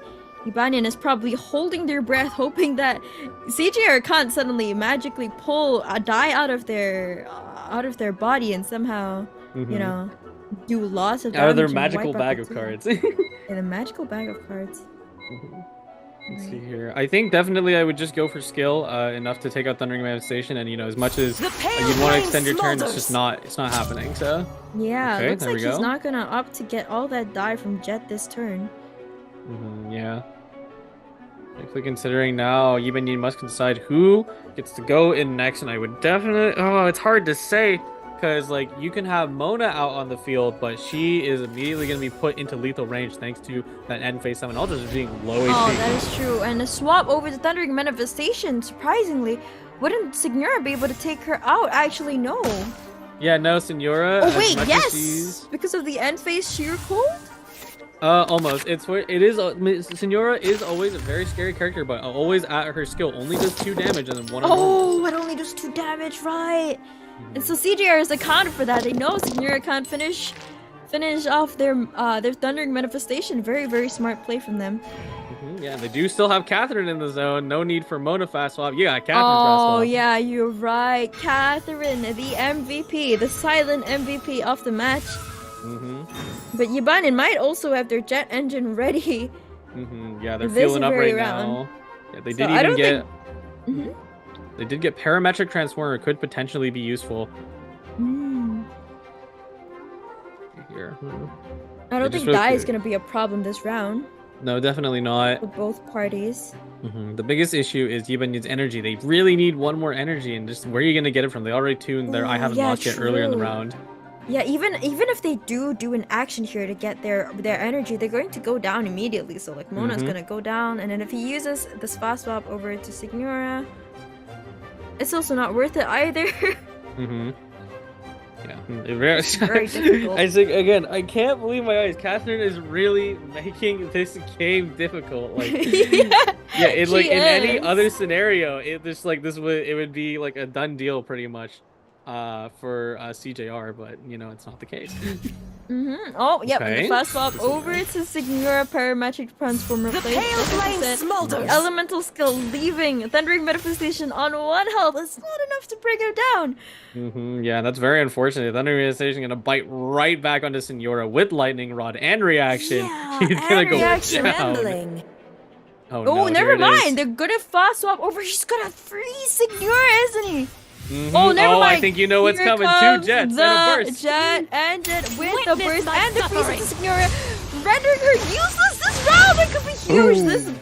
This is probably the round that ends the game. And now Yabanian can't use his main source of damage anymore. Yeah, absolutely. Even Insult's Injury drawing a Liar Song to re-magic their way in, and 10 dice on the board. Yeah, it looks like Yabanian didn't expect that fast swap onto Signora that would freeze his Signora, and now she can't do anything.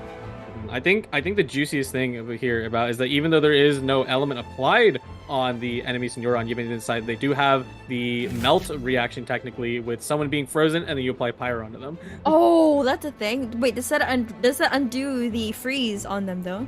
It does, right? I always miss that segment. I don't think it undoes the freeze. I will have to. Okay, recheck, we're 'cause it's about not to find actually out. that long. Very, very exciting stuff with the swap back and the swap back. Swap back and a swap back. Unfortunately, whoa, okay, interesting. Oh, and the swaps, everyone's just swapping now. What is Yes. going on? CJR is preparing for that. I haven't lost yet in the Mono Burst, but even that is not enough to take out Senora because she got 10 HP. So She does have 10 HP, and Ibanyan can't use the Signora anymore. I think they're beginning to realize that they messed up. yeah, also Can't a trigger very their good jet play. even. There's no jet trigger anymore. They have no options to use their jet anymore. That was such a smart play from CJR, and a bit of a blunder from Ibanyan. All hope is lost though. They use Magic Dice into board Princess, and then also get a Mona out on the board, and now they're forcing them to take out Mona, or but the gamblers will get CJR even more die. And now Ibanyan can't do anything with their last frozen character freeze, winning them potentially the spot in the Prince Cup. Yeah, absolutely. Yuban notices their phase sealed, shows their hand of jets, and they have their turn. And in their turn, they can't do anything. And now Thunder Manifestation will probably take out that 2 health Signora. But it's not enough, because not even death can let you escape from the clutches of Freeze. She's still stuck. She's still stuck. That's so unfortunate that Freeze goes to revives. I think there is a good reasoning to it, but it's so unfortunate. Yeah, it is unfortunate. And CJR again finishing off the game with a very slashy burst from Thundering Manifestation. Congratulations, CJR, for making it into the Prince Cup. Yeah, very nice match, very close as well. I think definitely they show skill and just caution on that very last moment, calculating for other things like I haven't lost yet. Other options, even being able to draw Yuban drawing that last gilded onto the match and then using maximum value, just not enough though to finish out the game. Yeah, I'm so impressed with how CJR managed to kind of climb their way back from the mini blunder they had at the start of the game. That was kind of put them at a slight disadvantage, but they spotted that weakness on the Signora so hard and froze her out of the game. That was so impressive. Yeah, it's definitely interesting, with all the talks about who fielding off application, but in the end Freeze really did decide the whole thing. But yes, that was our third round, and I think you know what time it is for.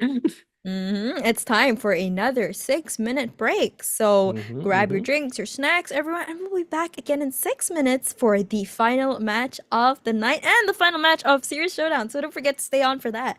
We'll see you guys later.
And welcome back to the final match of the night, everyone.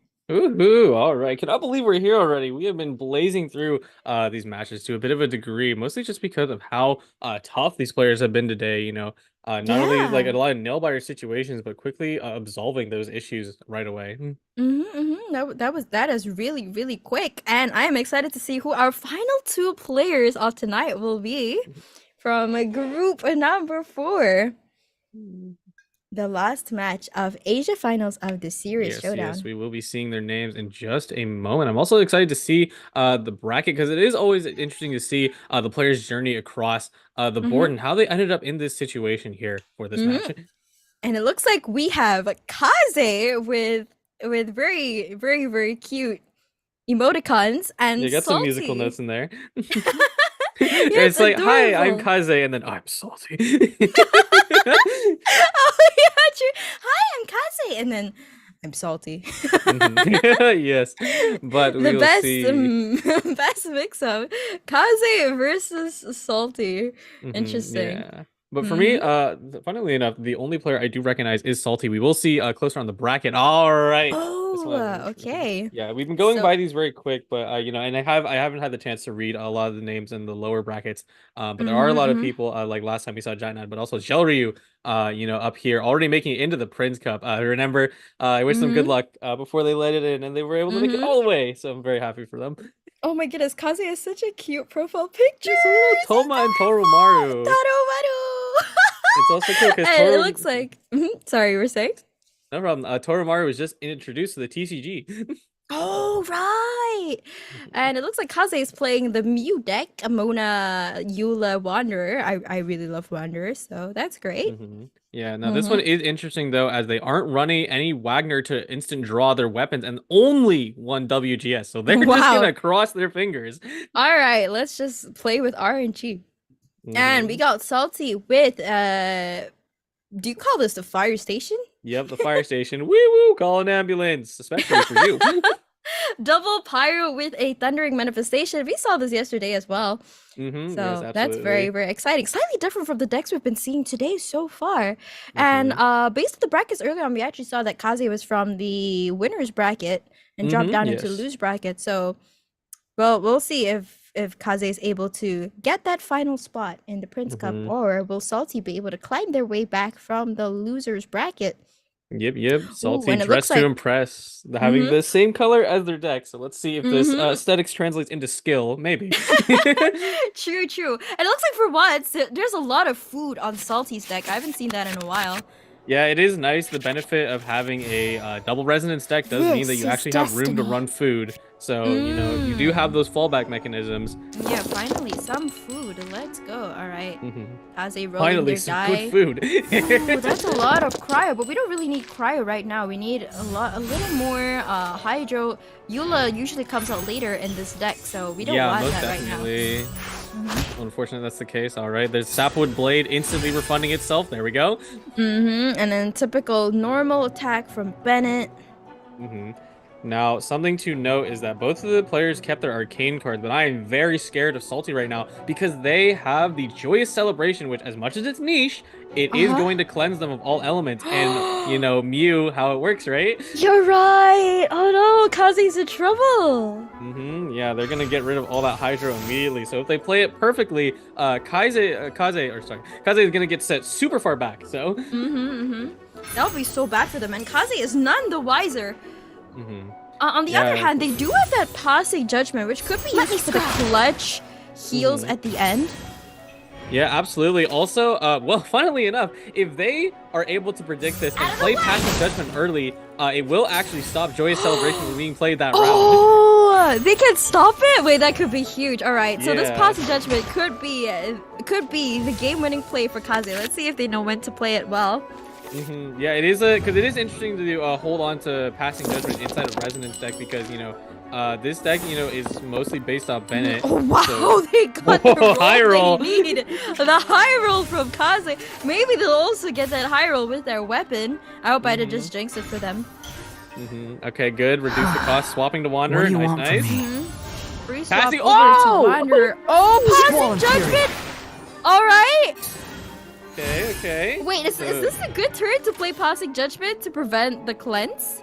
Most definitely. I think it is a little early. But they probably do ultimately have the read because you'll either play it now or later. Now Wanderer won't be able to. He's gonna be able to spike all the damage that he needs. Teamwork. That's true. All right, Bennett ult coming out, and now everyone is gonna be doing a lot more damage on Salty's side.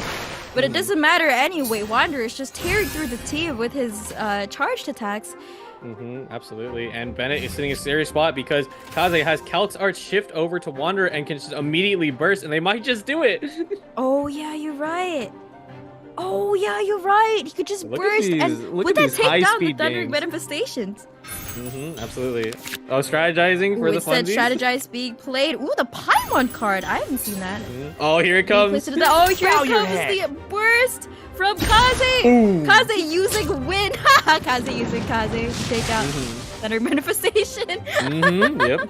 Huge burst coming out, taking out one massive source of reaction and damage. Literally no Electro was applied at all, and I don't think Salty was expecting that. So that does. Yeah, no, definitely not. Kaze had the read and the rolls, having all the cards they need and the perfect read. Judgment early read is definitely huge because if Salty, it was on the other way around, Salty would have just absolutely rolled the momentum back against them. Yeah, exactly. So that was very clutch play from Kaze's side, and now Salty's thinking about what they want to do. They don't have a lot of options left, although they can cleanse the elements that are on them with their Arcane Legends card. That will be the next turn. Yeah, that'll be next turn. It's actually really unfortunate. Salty cannot play any of the cards in their hand, even the Resonance dice, because that counts as they can't an even event play card. that. Yeah, so they can't even get more dice right now, which is terrible. And it doesn't look like they want to sacrifice anything in their hand either. And if they want to even do a normal attack, they're going to have to sacrifice something. So now the question is, what is Salty going to do? I think, as much as Pyro Resonance is definitely going to be tossed out because, well, there's no more reactions, so you can't react Pyro with Pyro. True, yeah. There's no more reactions left for Salty. That's going to be a lot harder for Salty to do a lot of damage because reactions are actually so important here. And again, normal attack from Bennett. Huge 5 damage thanks to his burst. Yeah, absolutely. Salty definitely has a hill to climb, but Bennett always, with talent and a weapon. So. Oh, Kaze high roll! High roll! Oh no my goodness. That's insane. Oh my, and Gamblers and the Gamblers too. Oh wow. No. Oh no. Oh no. Oh my Salty goodness. is in for a hard game. But at least they have that cleanse, so they can get rid of the Hydro that's applied on both their characters right now, which is so huge because that will save them from the potential freeze from Ready Mona. for reconnaissance. Oh yeah, they're pushing Mona, already from, into Eula. From Eula. Oh, yep, and here we There go, it the is. cleanse. And Kaze is like, oh, what? Huge 5 damage from Bennett again, but no heals this time because he's already 8 health. Yep, yeah, Bennett's ready to hold it on. He is doing 5 damage because of the burst boost and also the sword. Yes, So it's and there's another burst What do you ready want from already. me? And the swap over to Wanderer, are they going to sacrifice him? Most likely, yeah. This is literally a game of pins and needles, considering how it's going. Wanderer is a bit of a surprise, but he is basically out of juice, so I guess you better take him out now. Yeah, might as well just force Salty to make an attack. And you're gonna use what if their Pyro Resonance die, and the normal attack coming out on Wanderer wasting kind of that extra burst damage. It is as the stars foretold. Yeah, Bennett's just hard carrying this game right now. Salty is not attacked with anything else apart from Bennett. Yeah, pretty much. Yeah, good move from Kaze to swap to Mona so they can drop at least one Hydra application. Because without Hydra application, they're pretty much screwed. So. Yep, and right now, Salty can't cleanse anymore, so that's basically a guaranteed freeze on Bennett at some point. Absolutely. Yeah, and now the Hydra, even if they tried to swap Klee and run it out that way, she's also going to apply the Hydra in the end phase. Yeah, that's true. So now Salty is a bit stuck. I would assume they would just burst with Bennett, perhaps. Unfortunately, Bennett burst costs 4, and they have no means to reduce it. Yeah. They have no means to reduce it. Oh no! But I guess they could do it next turn. The question is, do we want to end on Bennett? Oh, but if Kaze gets to go first, then he won't be able to let out his burst because Kaze could just freeze him. Yeah, absolutely. Yeah, that's the hard part. Mona's staying alive. It's been such a crazy back and forth. I think that round 2 really changed the momentum of the game. Yeah, that was insane. It was looking so bad for Salty, and then Salty just brought it back with huge attacks coming out from Bennett, and now and the cleanse as well, and now Kaze is thinking, what should we do? Do we? Oh, actually, technically, couldn't Salty like just enter in here and guarantee the Bennett burst next turn? Yeah, that's the thing. They're definitely looking at that because yeah, Salty is about to run out of time. But if they end first, I believe they should be able to. Oh, but they're push not all... gonna do that. They're just gonna power through it and smack Mona, I guess. Oh, it looks like they're planning on taking out the Mona because they do enough damage to do it, and that would we be do have a enough decent damage situation. to take out the Mona. I can't believe Bennett brought this whole game back just from his normal attacks alone. That is crazy. Juggernaut Bennett showing who's boss.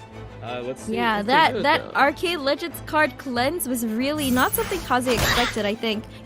The stars! Yeah. Yeah. Alright, she's out of the game. Now...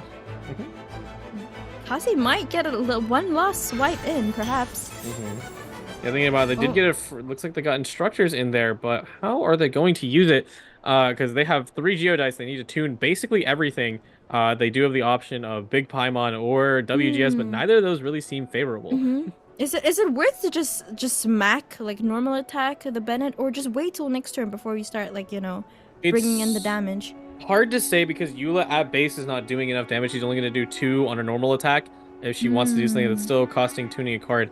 And the thing about Bennett is that burst will always just heal him up for 2 HP, so you will do nothing. That is true. But if Kaze gets to start first, he's going to be able to freeze off that Bennett. That Bennett has no access to the burst, and it looks like that's what Kaze is going to do here. Yes, absolutely. But now Klee is going to take the field. All right. Oh yeah. Oh yeah. Not great. Ooh, wait. Kaze getting very lucky with the die rolls again! The high roll. Cryo die. Kaze is getting so lucky. Salty, on the other hand, not as fortunate. He needs Pyro die. Like, that's all he needs, and he just has 1. Like, only 1. Yeah, basically playing Mono Pyro out here. Oh, yeah, Mono Pyro. Oh, we get a few more. That's a lot better. That looks a lot more standard, but Kaze still has the advantage here, especially since they did play the Paimon card last turn. Yep, our good friend Big Paimon, and now they got 10 dice, lots to work with. Now this is a guaranteed freeze on Bennett, right? Like, I feel like this should be the round to wrap it up, hopefully. Most definitely. Here Mona comes Bonk. is in deep trouble. Alright, 3 damage coming out from Mona, leaving Bennett very low. Yeah, really unfortunate. It looks like Kaze will probably going through the sweep because it would be a completely different story if they had Bennett burst up. Oh, yeah, they decide it's okay. Just we'll let it happen. Oh, wow. They're just going to end their round. Yep. Have they realized it's like GG's? Is that why? Yeah, they have. Shatter on Bennett. Crunch. They just gave up. I'm not even going to try. Wow. Oh, the WGS flex. For the extra swipe and huge 8 damage coming out from Eula, giving Kaze the first game. Wow, that was quick. Yeah, very quick game when you have such potent decks like that. They're all about taking out your opponent as fast as possible. And I think the biggest thing was that read on the Judgment versus the other arcane card, because wow, that just completely changed everything. Yeah, that changed everything. Those 2 arcade cards were played so well on both parts. That was amazing. The match kept like flipping back and forth. I was a lot closer than I thought it would be after Thundering Manifestation got taken out so quickly like that. Yeah, absolutely. Yeah, it is sometimes just how the dice are going to roll and how the cookie crumbles, but we are going to see if this is going to change next match. Looks like Kaze is moving on top finally. Ooh, Kaze is playing finally official Nahida Lini, very reaction heavy deck. Yep. Very exciting. Oh, no jet engines this time, I notice. Oh, yeah, no jet engines. Doesn't I think really it's run jet engine, does it? Yeah, no, it's a bit difficult. Well, actually, I wouldn't say it's difficult. I just guess jet engine really doesn't sync up with this deck because it already does enough damage, so it looks like they're opting more for the aggressive playstyle that it holds. On the other end, Salty. Oh well. Oh, speaking of jet engine. On the other hand, playing the very well-known deck, we've seen this a lot. Yeah, I think this is the most deck. Well, I reversed my words there. Deck, yeah, most played. Yeah, you're absolutely right. We've seen this so much. I feel like this is definitely the most played deck by far with the jet engine. So let's see if finally can actually beat this up, because finally it was actually from a previous meta, wasn't it? Yes, finally is from the last patch, and it's like I mean, a lot of people said that it fell out of favor. I think it's just okay, but we'll see what Kaze It's can okay. do, Well, because they already well, pulled we'll out some see, yeah. crazy stuff last match. So. Yeah, Kaze pulled out some really crazy stuff last match. All right, and let's look at the starting cards. Yep. Mm-hmm. I am hoping we do get to see Golden Troop, the artifact we talked about yesterday, and let's see if they get it. No, unlucky roll on Kaze's end. Yeah, they get a Lotus Crisp, but that's really early for it. And meanwhile, on the other hand, Salty has a Passing Judgment this time. Yes, absolutely.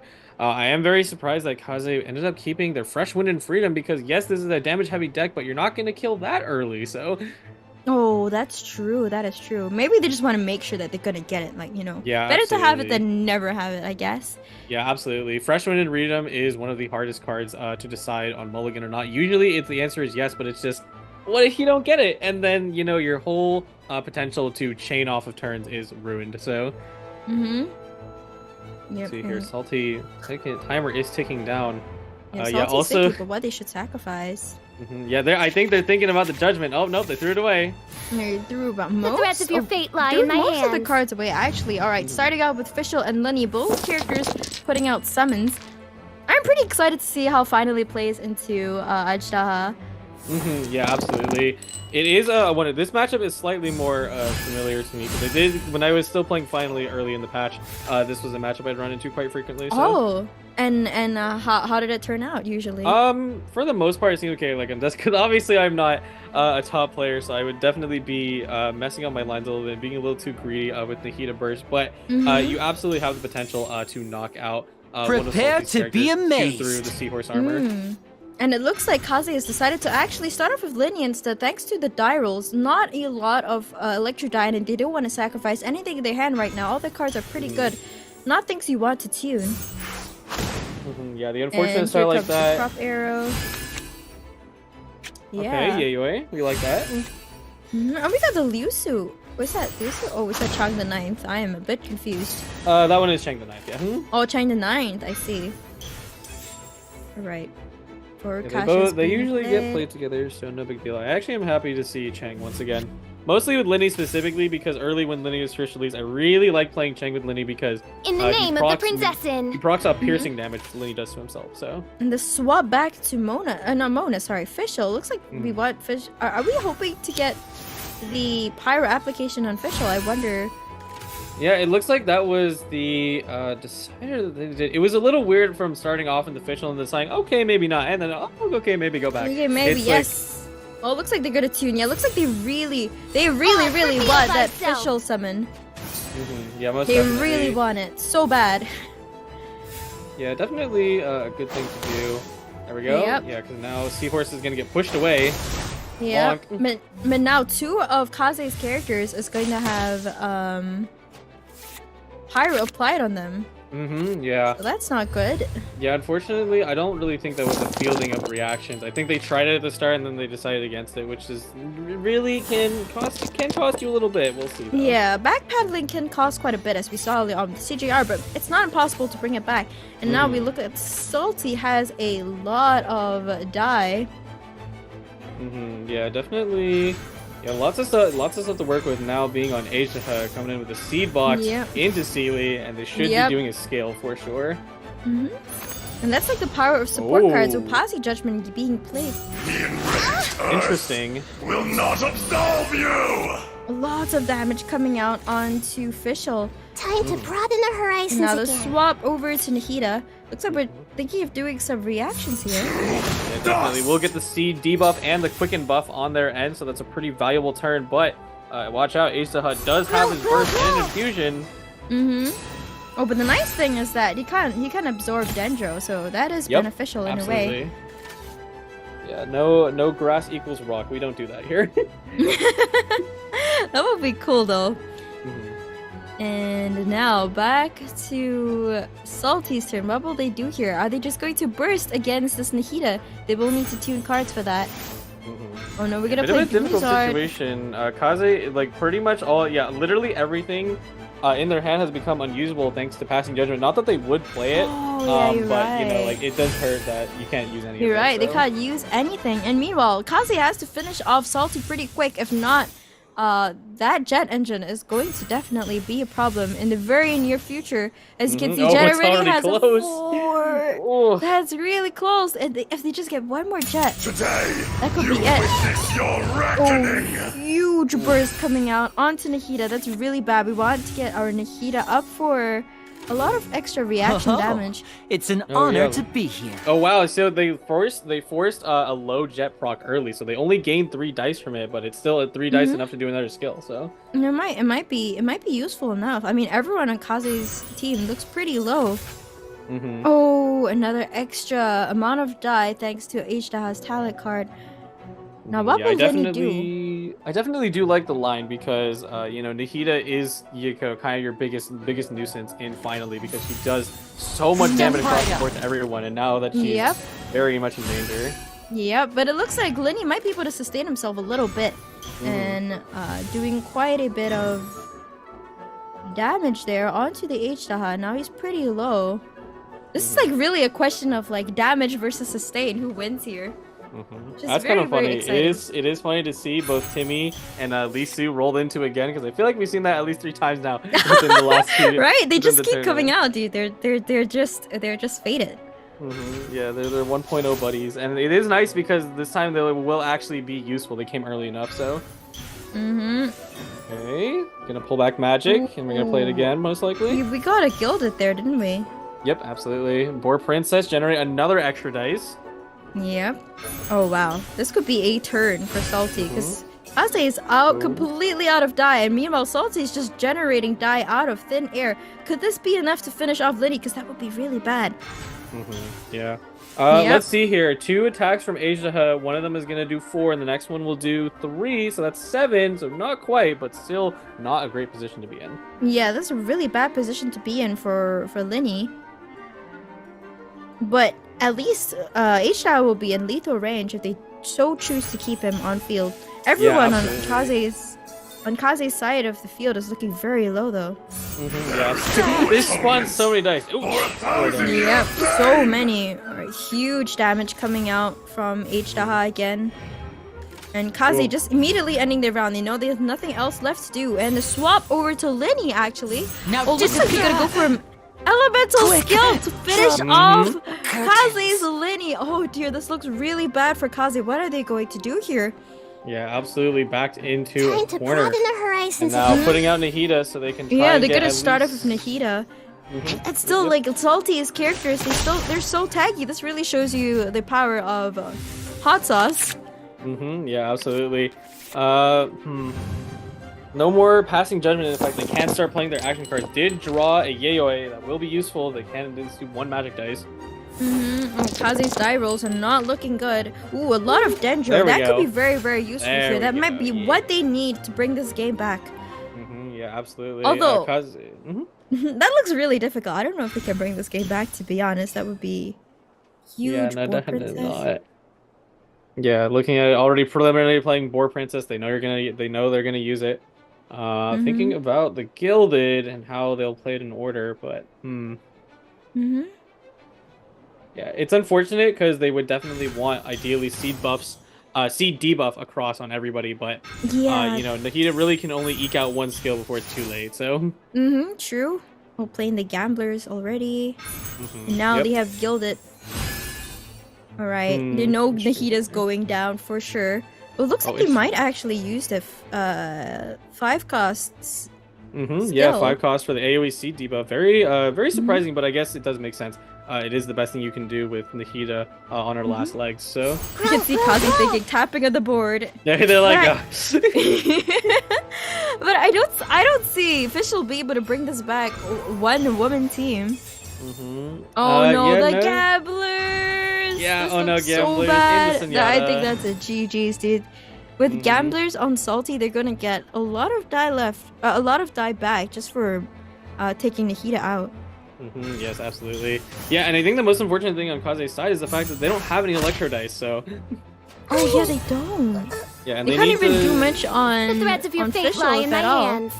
Yeah, no, definitely if they not. had I haven't lost yet or something, maybe they could get a burst out, but now they can't, and they know the only thing they could do is just auto attack, and that's it.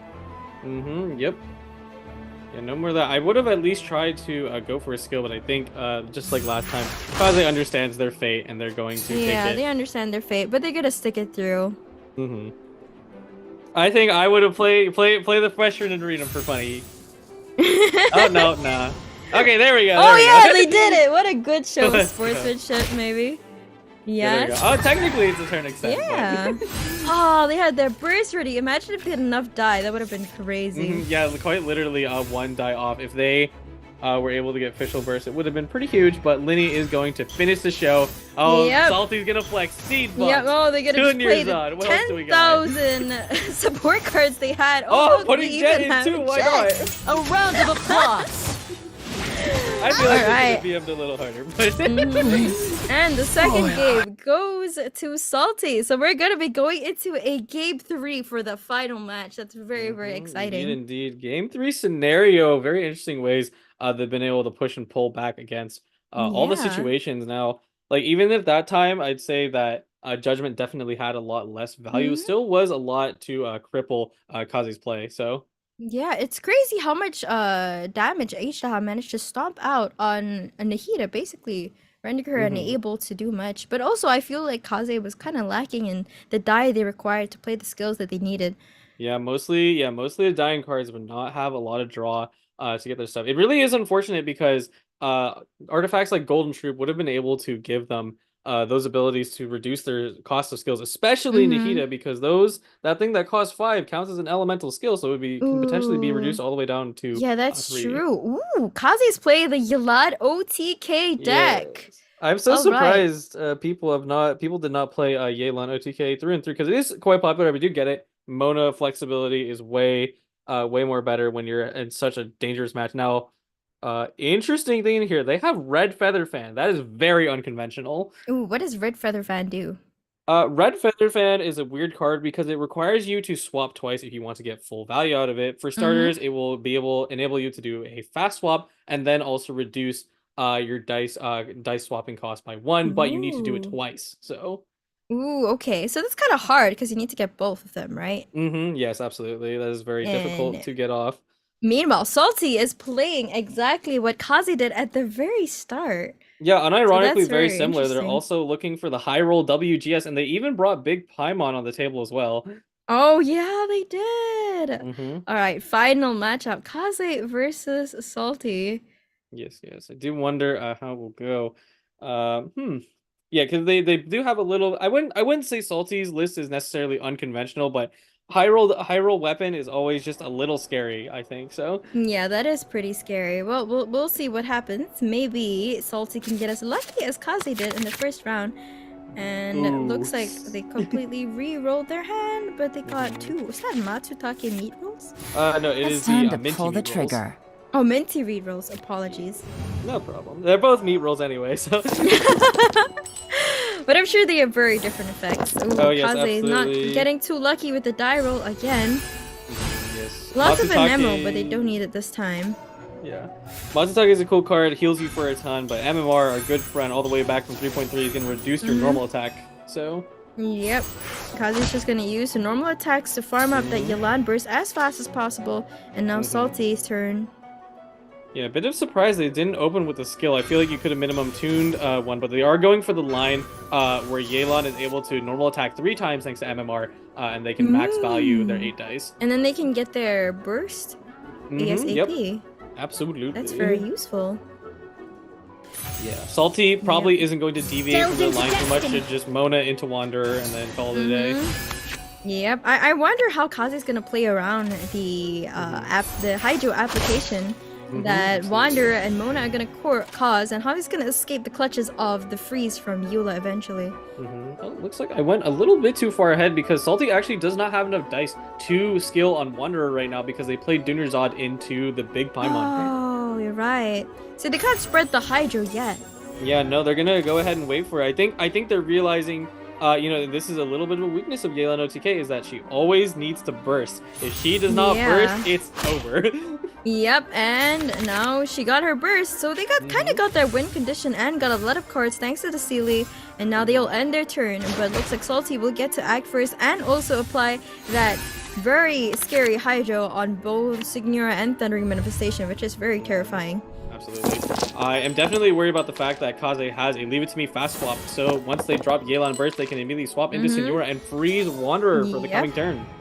Yeah, that's very, very scary. Ooh, but it looks like, we got Salty a lot of the... Electro die on Kaze's side. Salty also got pretty lucky with their die, quite a bit of Omni die. Yeah, should be able to pivot either way, but for the most part, since I know... I mean... it is true, because I do actually remember talking about this with one of the other players in EU, that technically maybe freezing water isn't the best, but I feel like if he's going to deal a bunch of swirl damage to you, you should probably stop him in his tracks early, because you do have enough dice to afford it, so... True.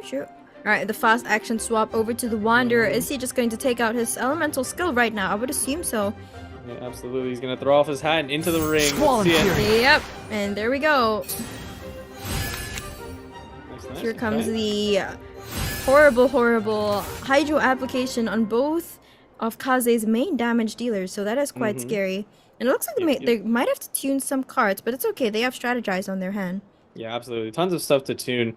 One thing with Wander is that they did have instructors, so they will also be able to generate a dice every time they deal a reaction up to maximum 2. It looks like they're going to tune one of their strategize, and in comes Yelan's ult, so that win condition has been secured.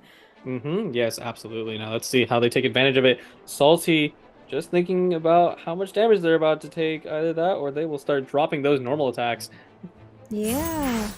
Alright, they're just gonna start dropping the normal attacks, just as you said. And that actually removes the Hydro application from Thundering Manifestation, so that could be good in a way. Now Thundering Manifestation is pretty free.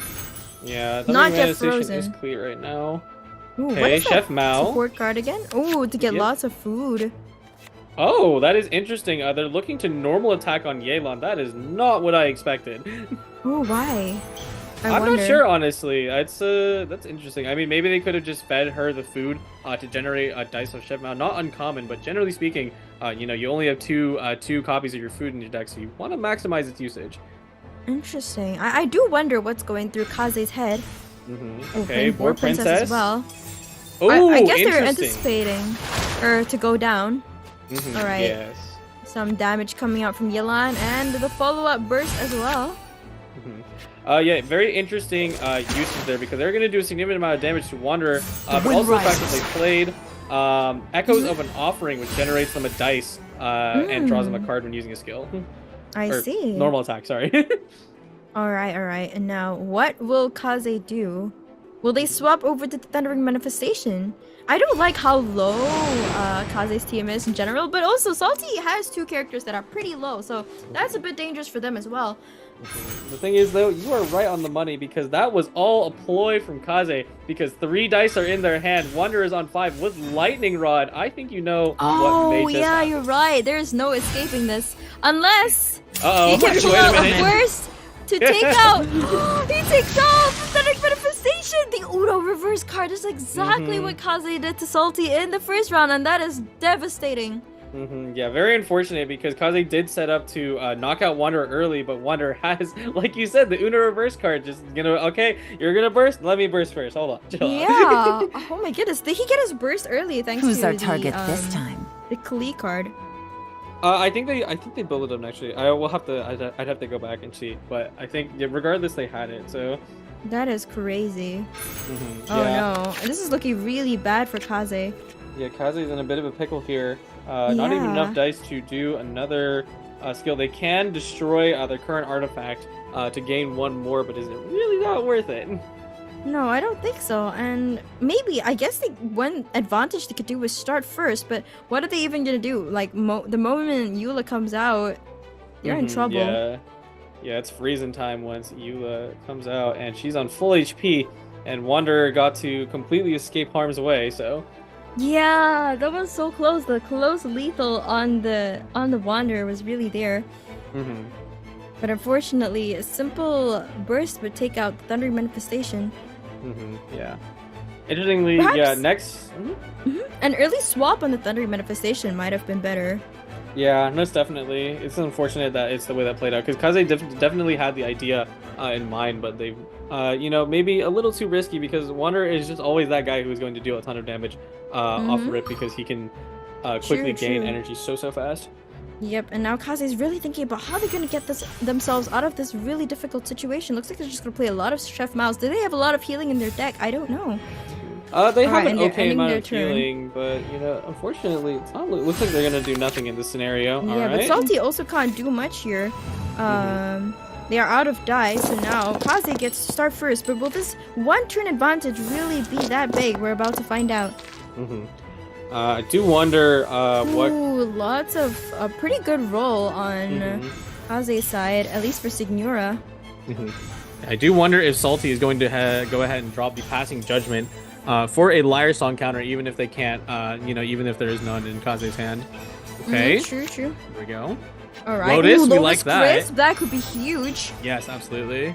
Oh, Salty is so rich on die, though. I just realized. Yes. All right, another normal attack coming out on Wanderer. Oof, doing your Zod, not what you want. Yeah. And it looks like there's only one more proc for Yelan's burst, so that's a huge loss in damage.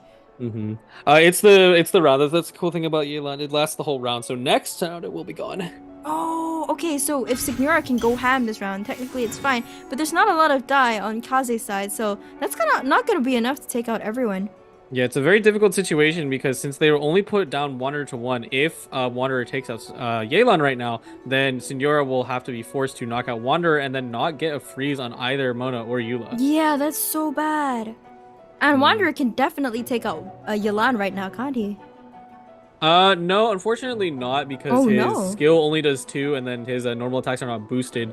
But regardless, thankfully. They're holding them in a bit of a lockdown, so... Yeah, but still though, it's still gonna cost Kaze quite a bit just to do those 2 attacks. Passing Judgment.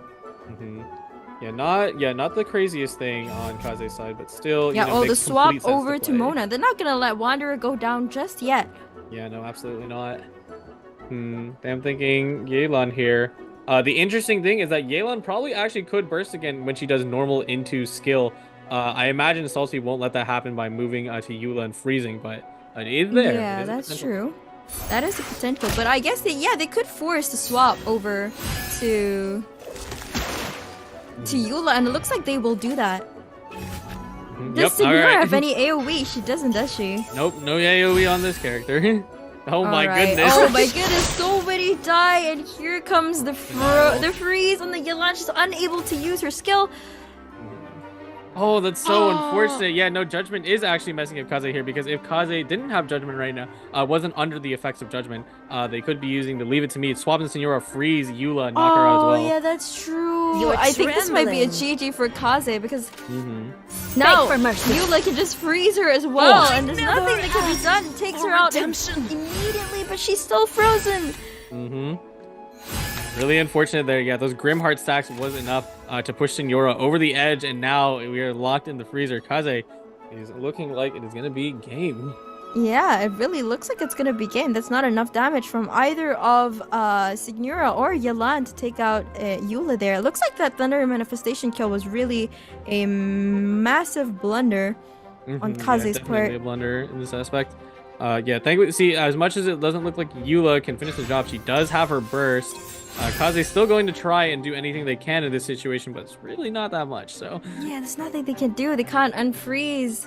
They didn't have that card, that Arcane Legends card that Salty did in the first game. Yeah.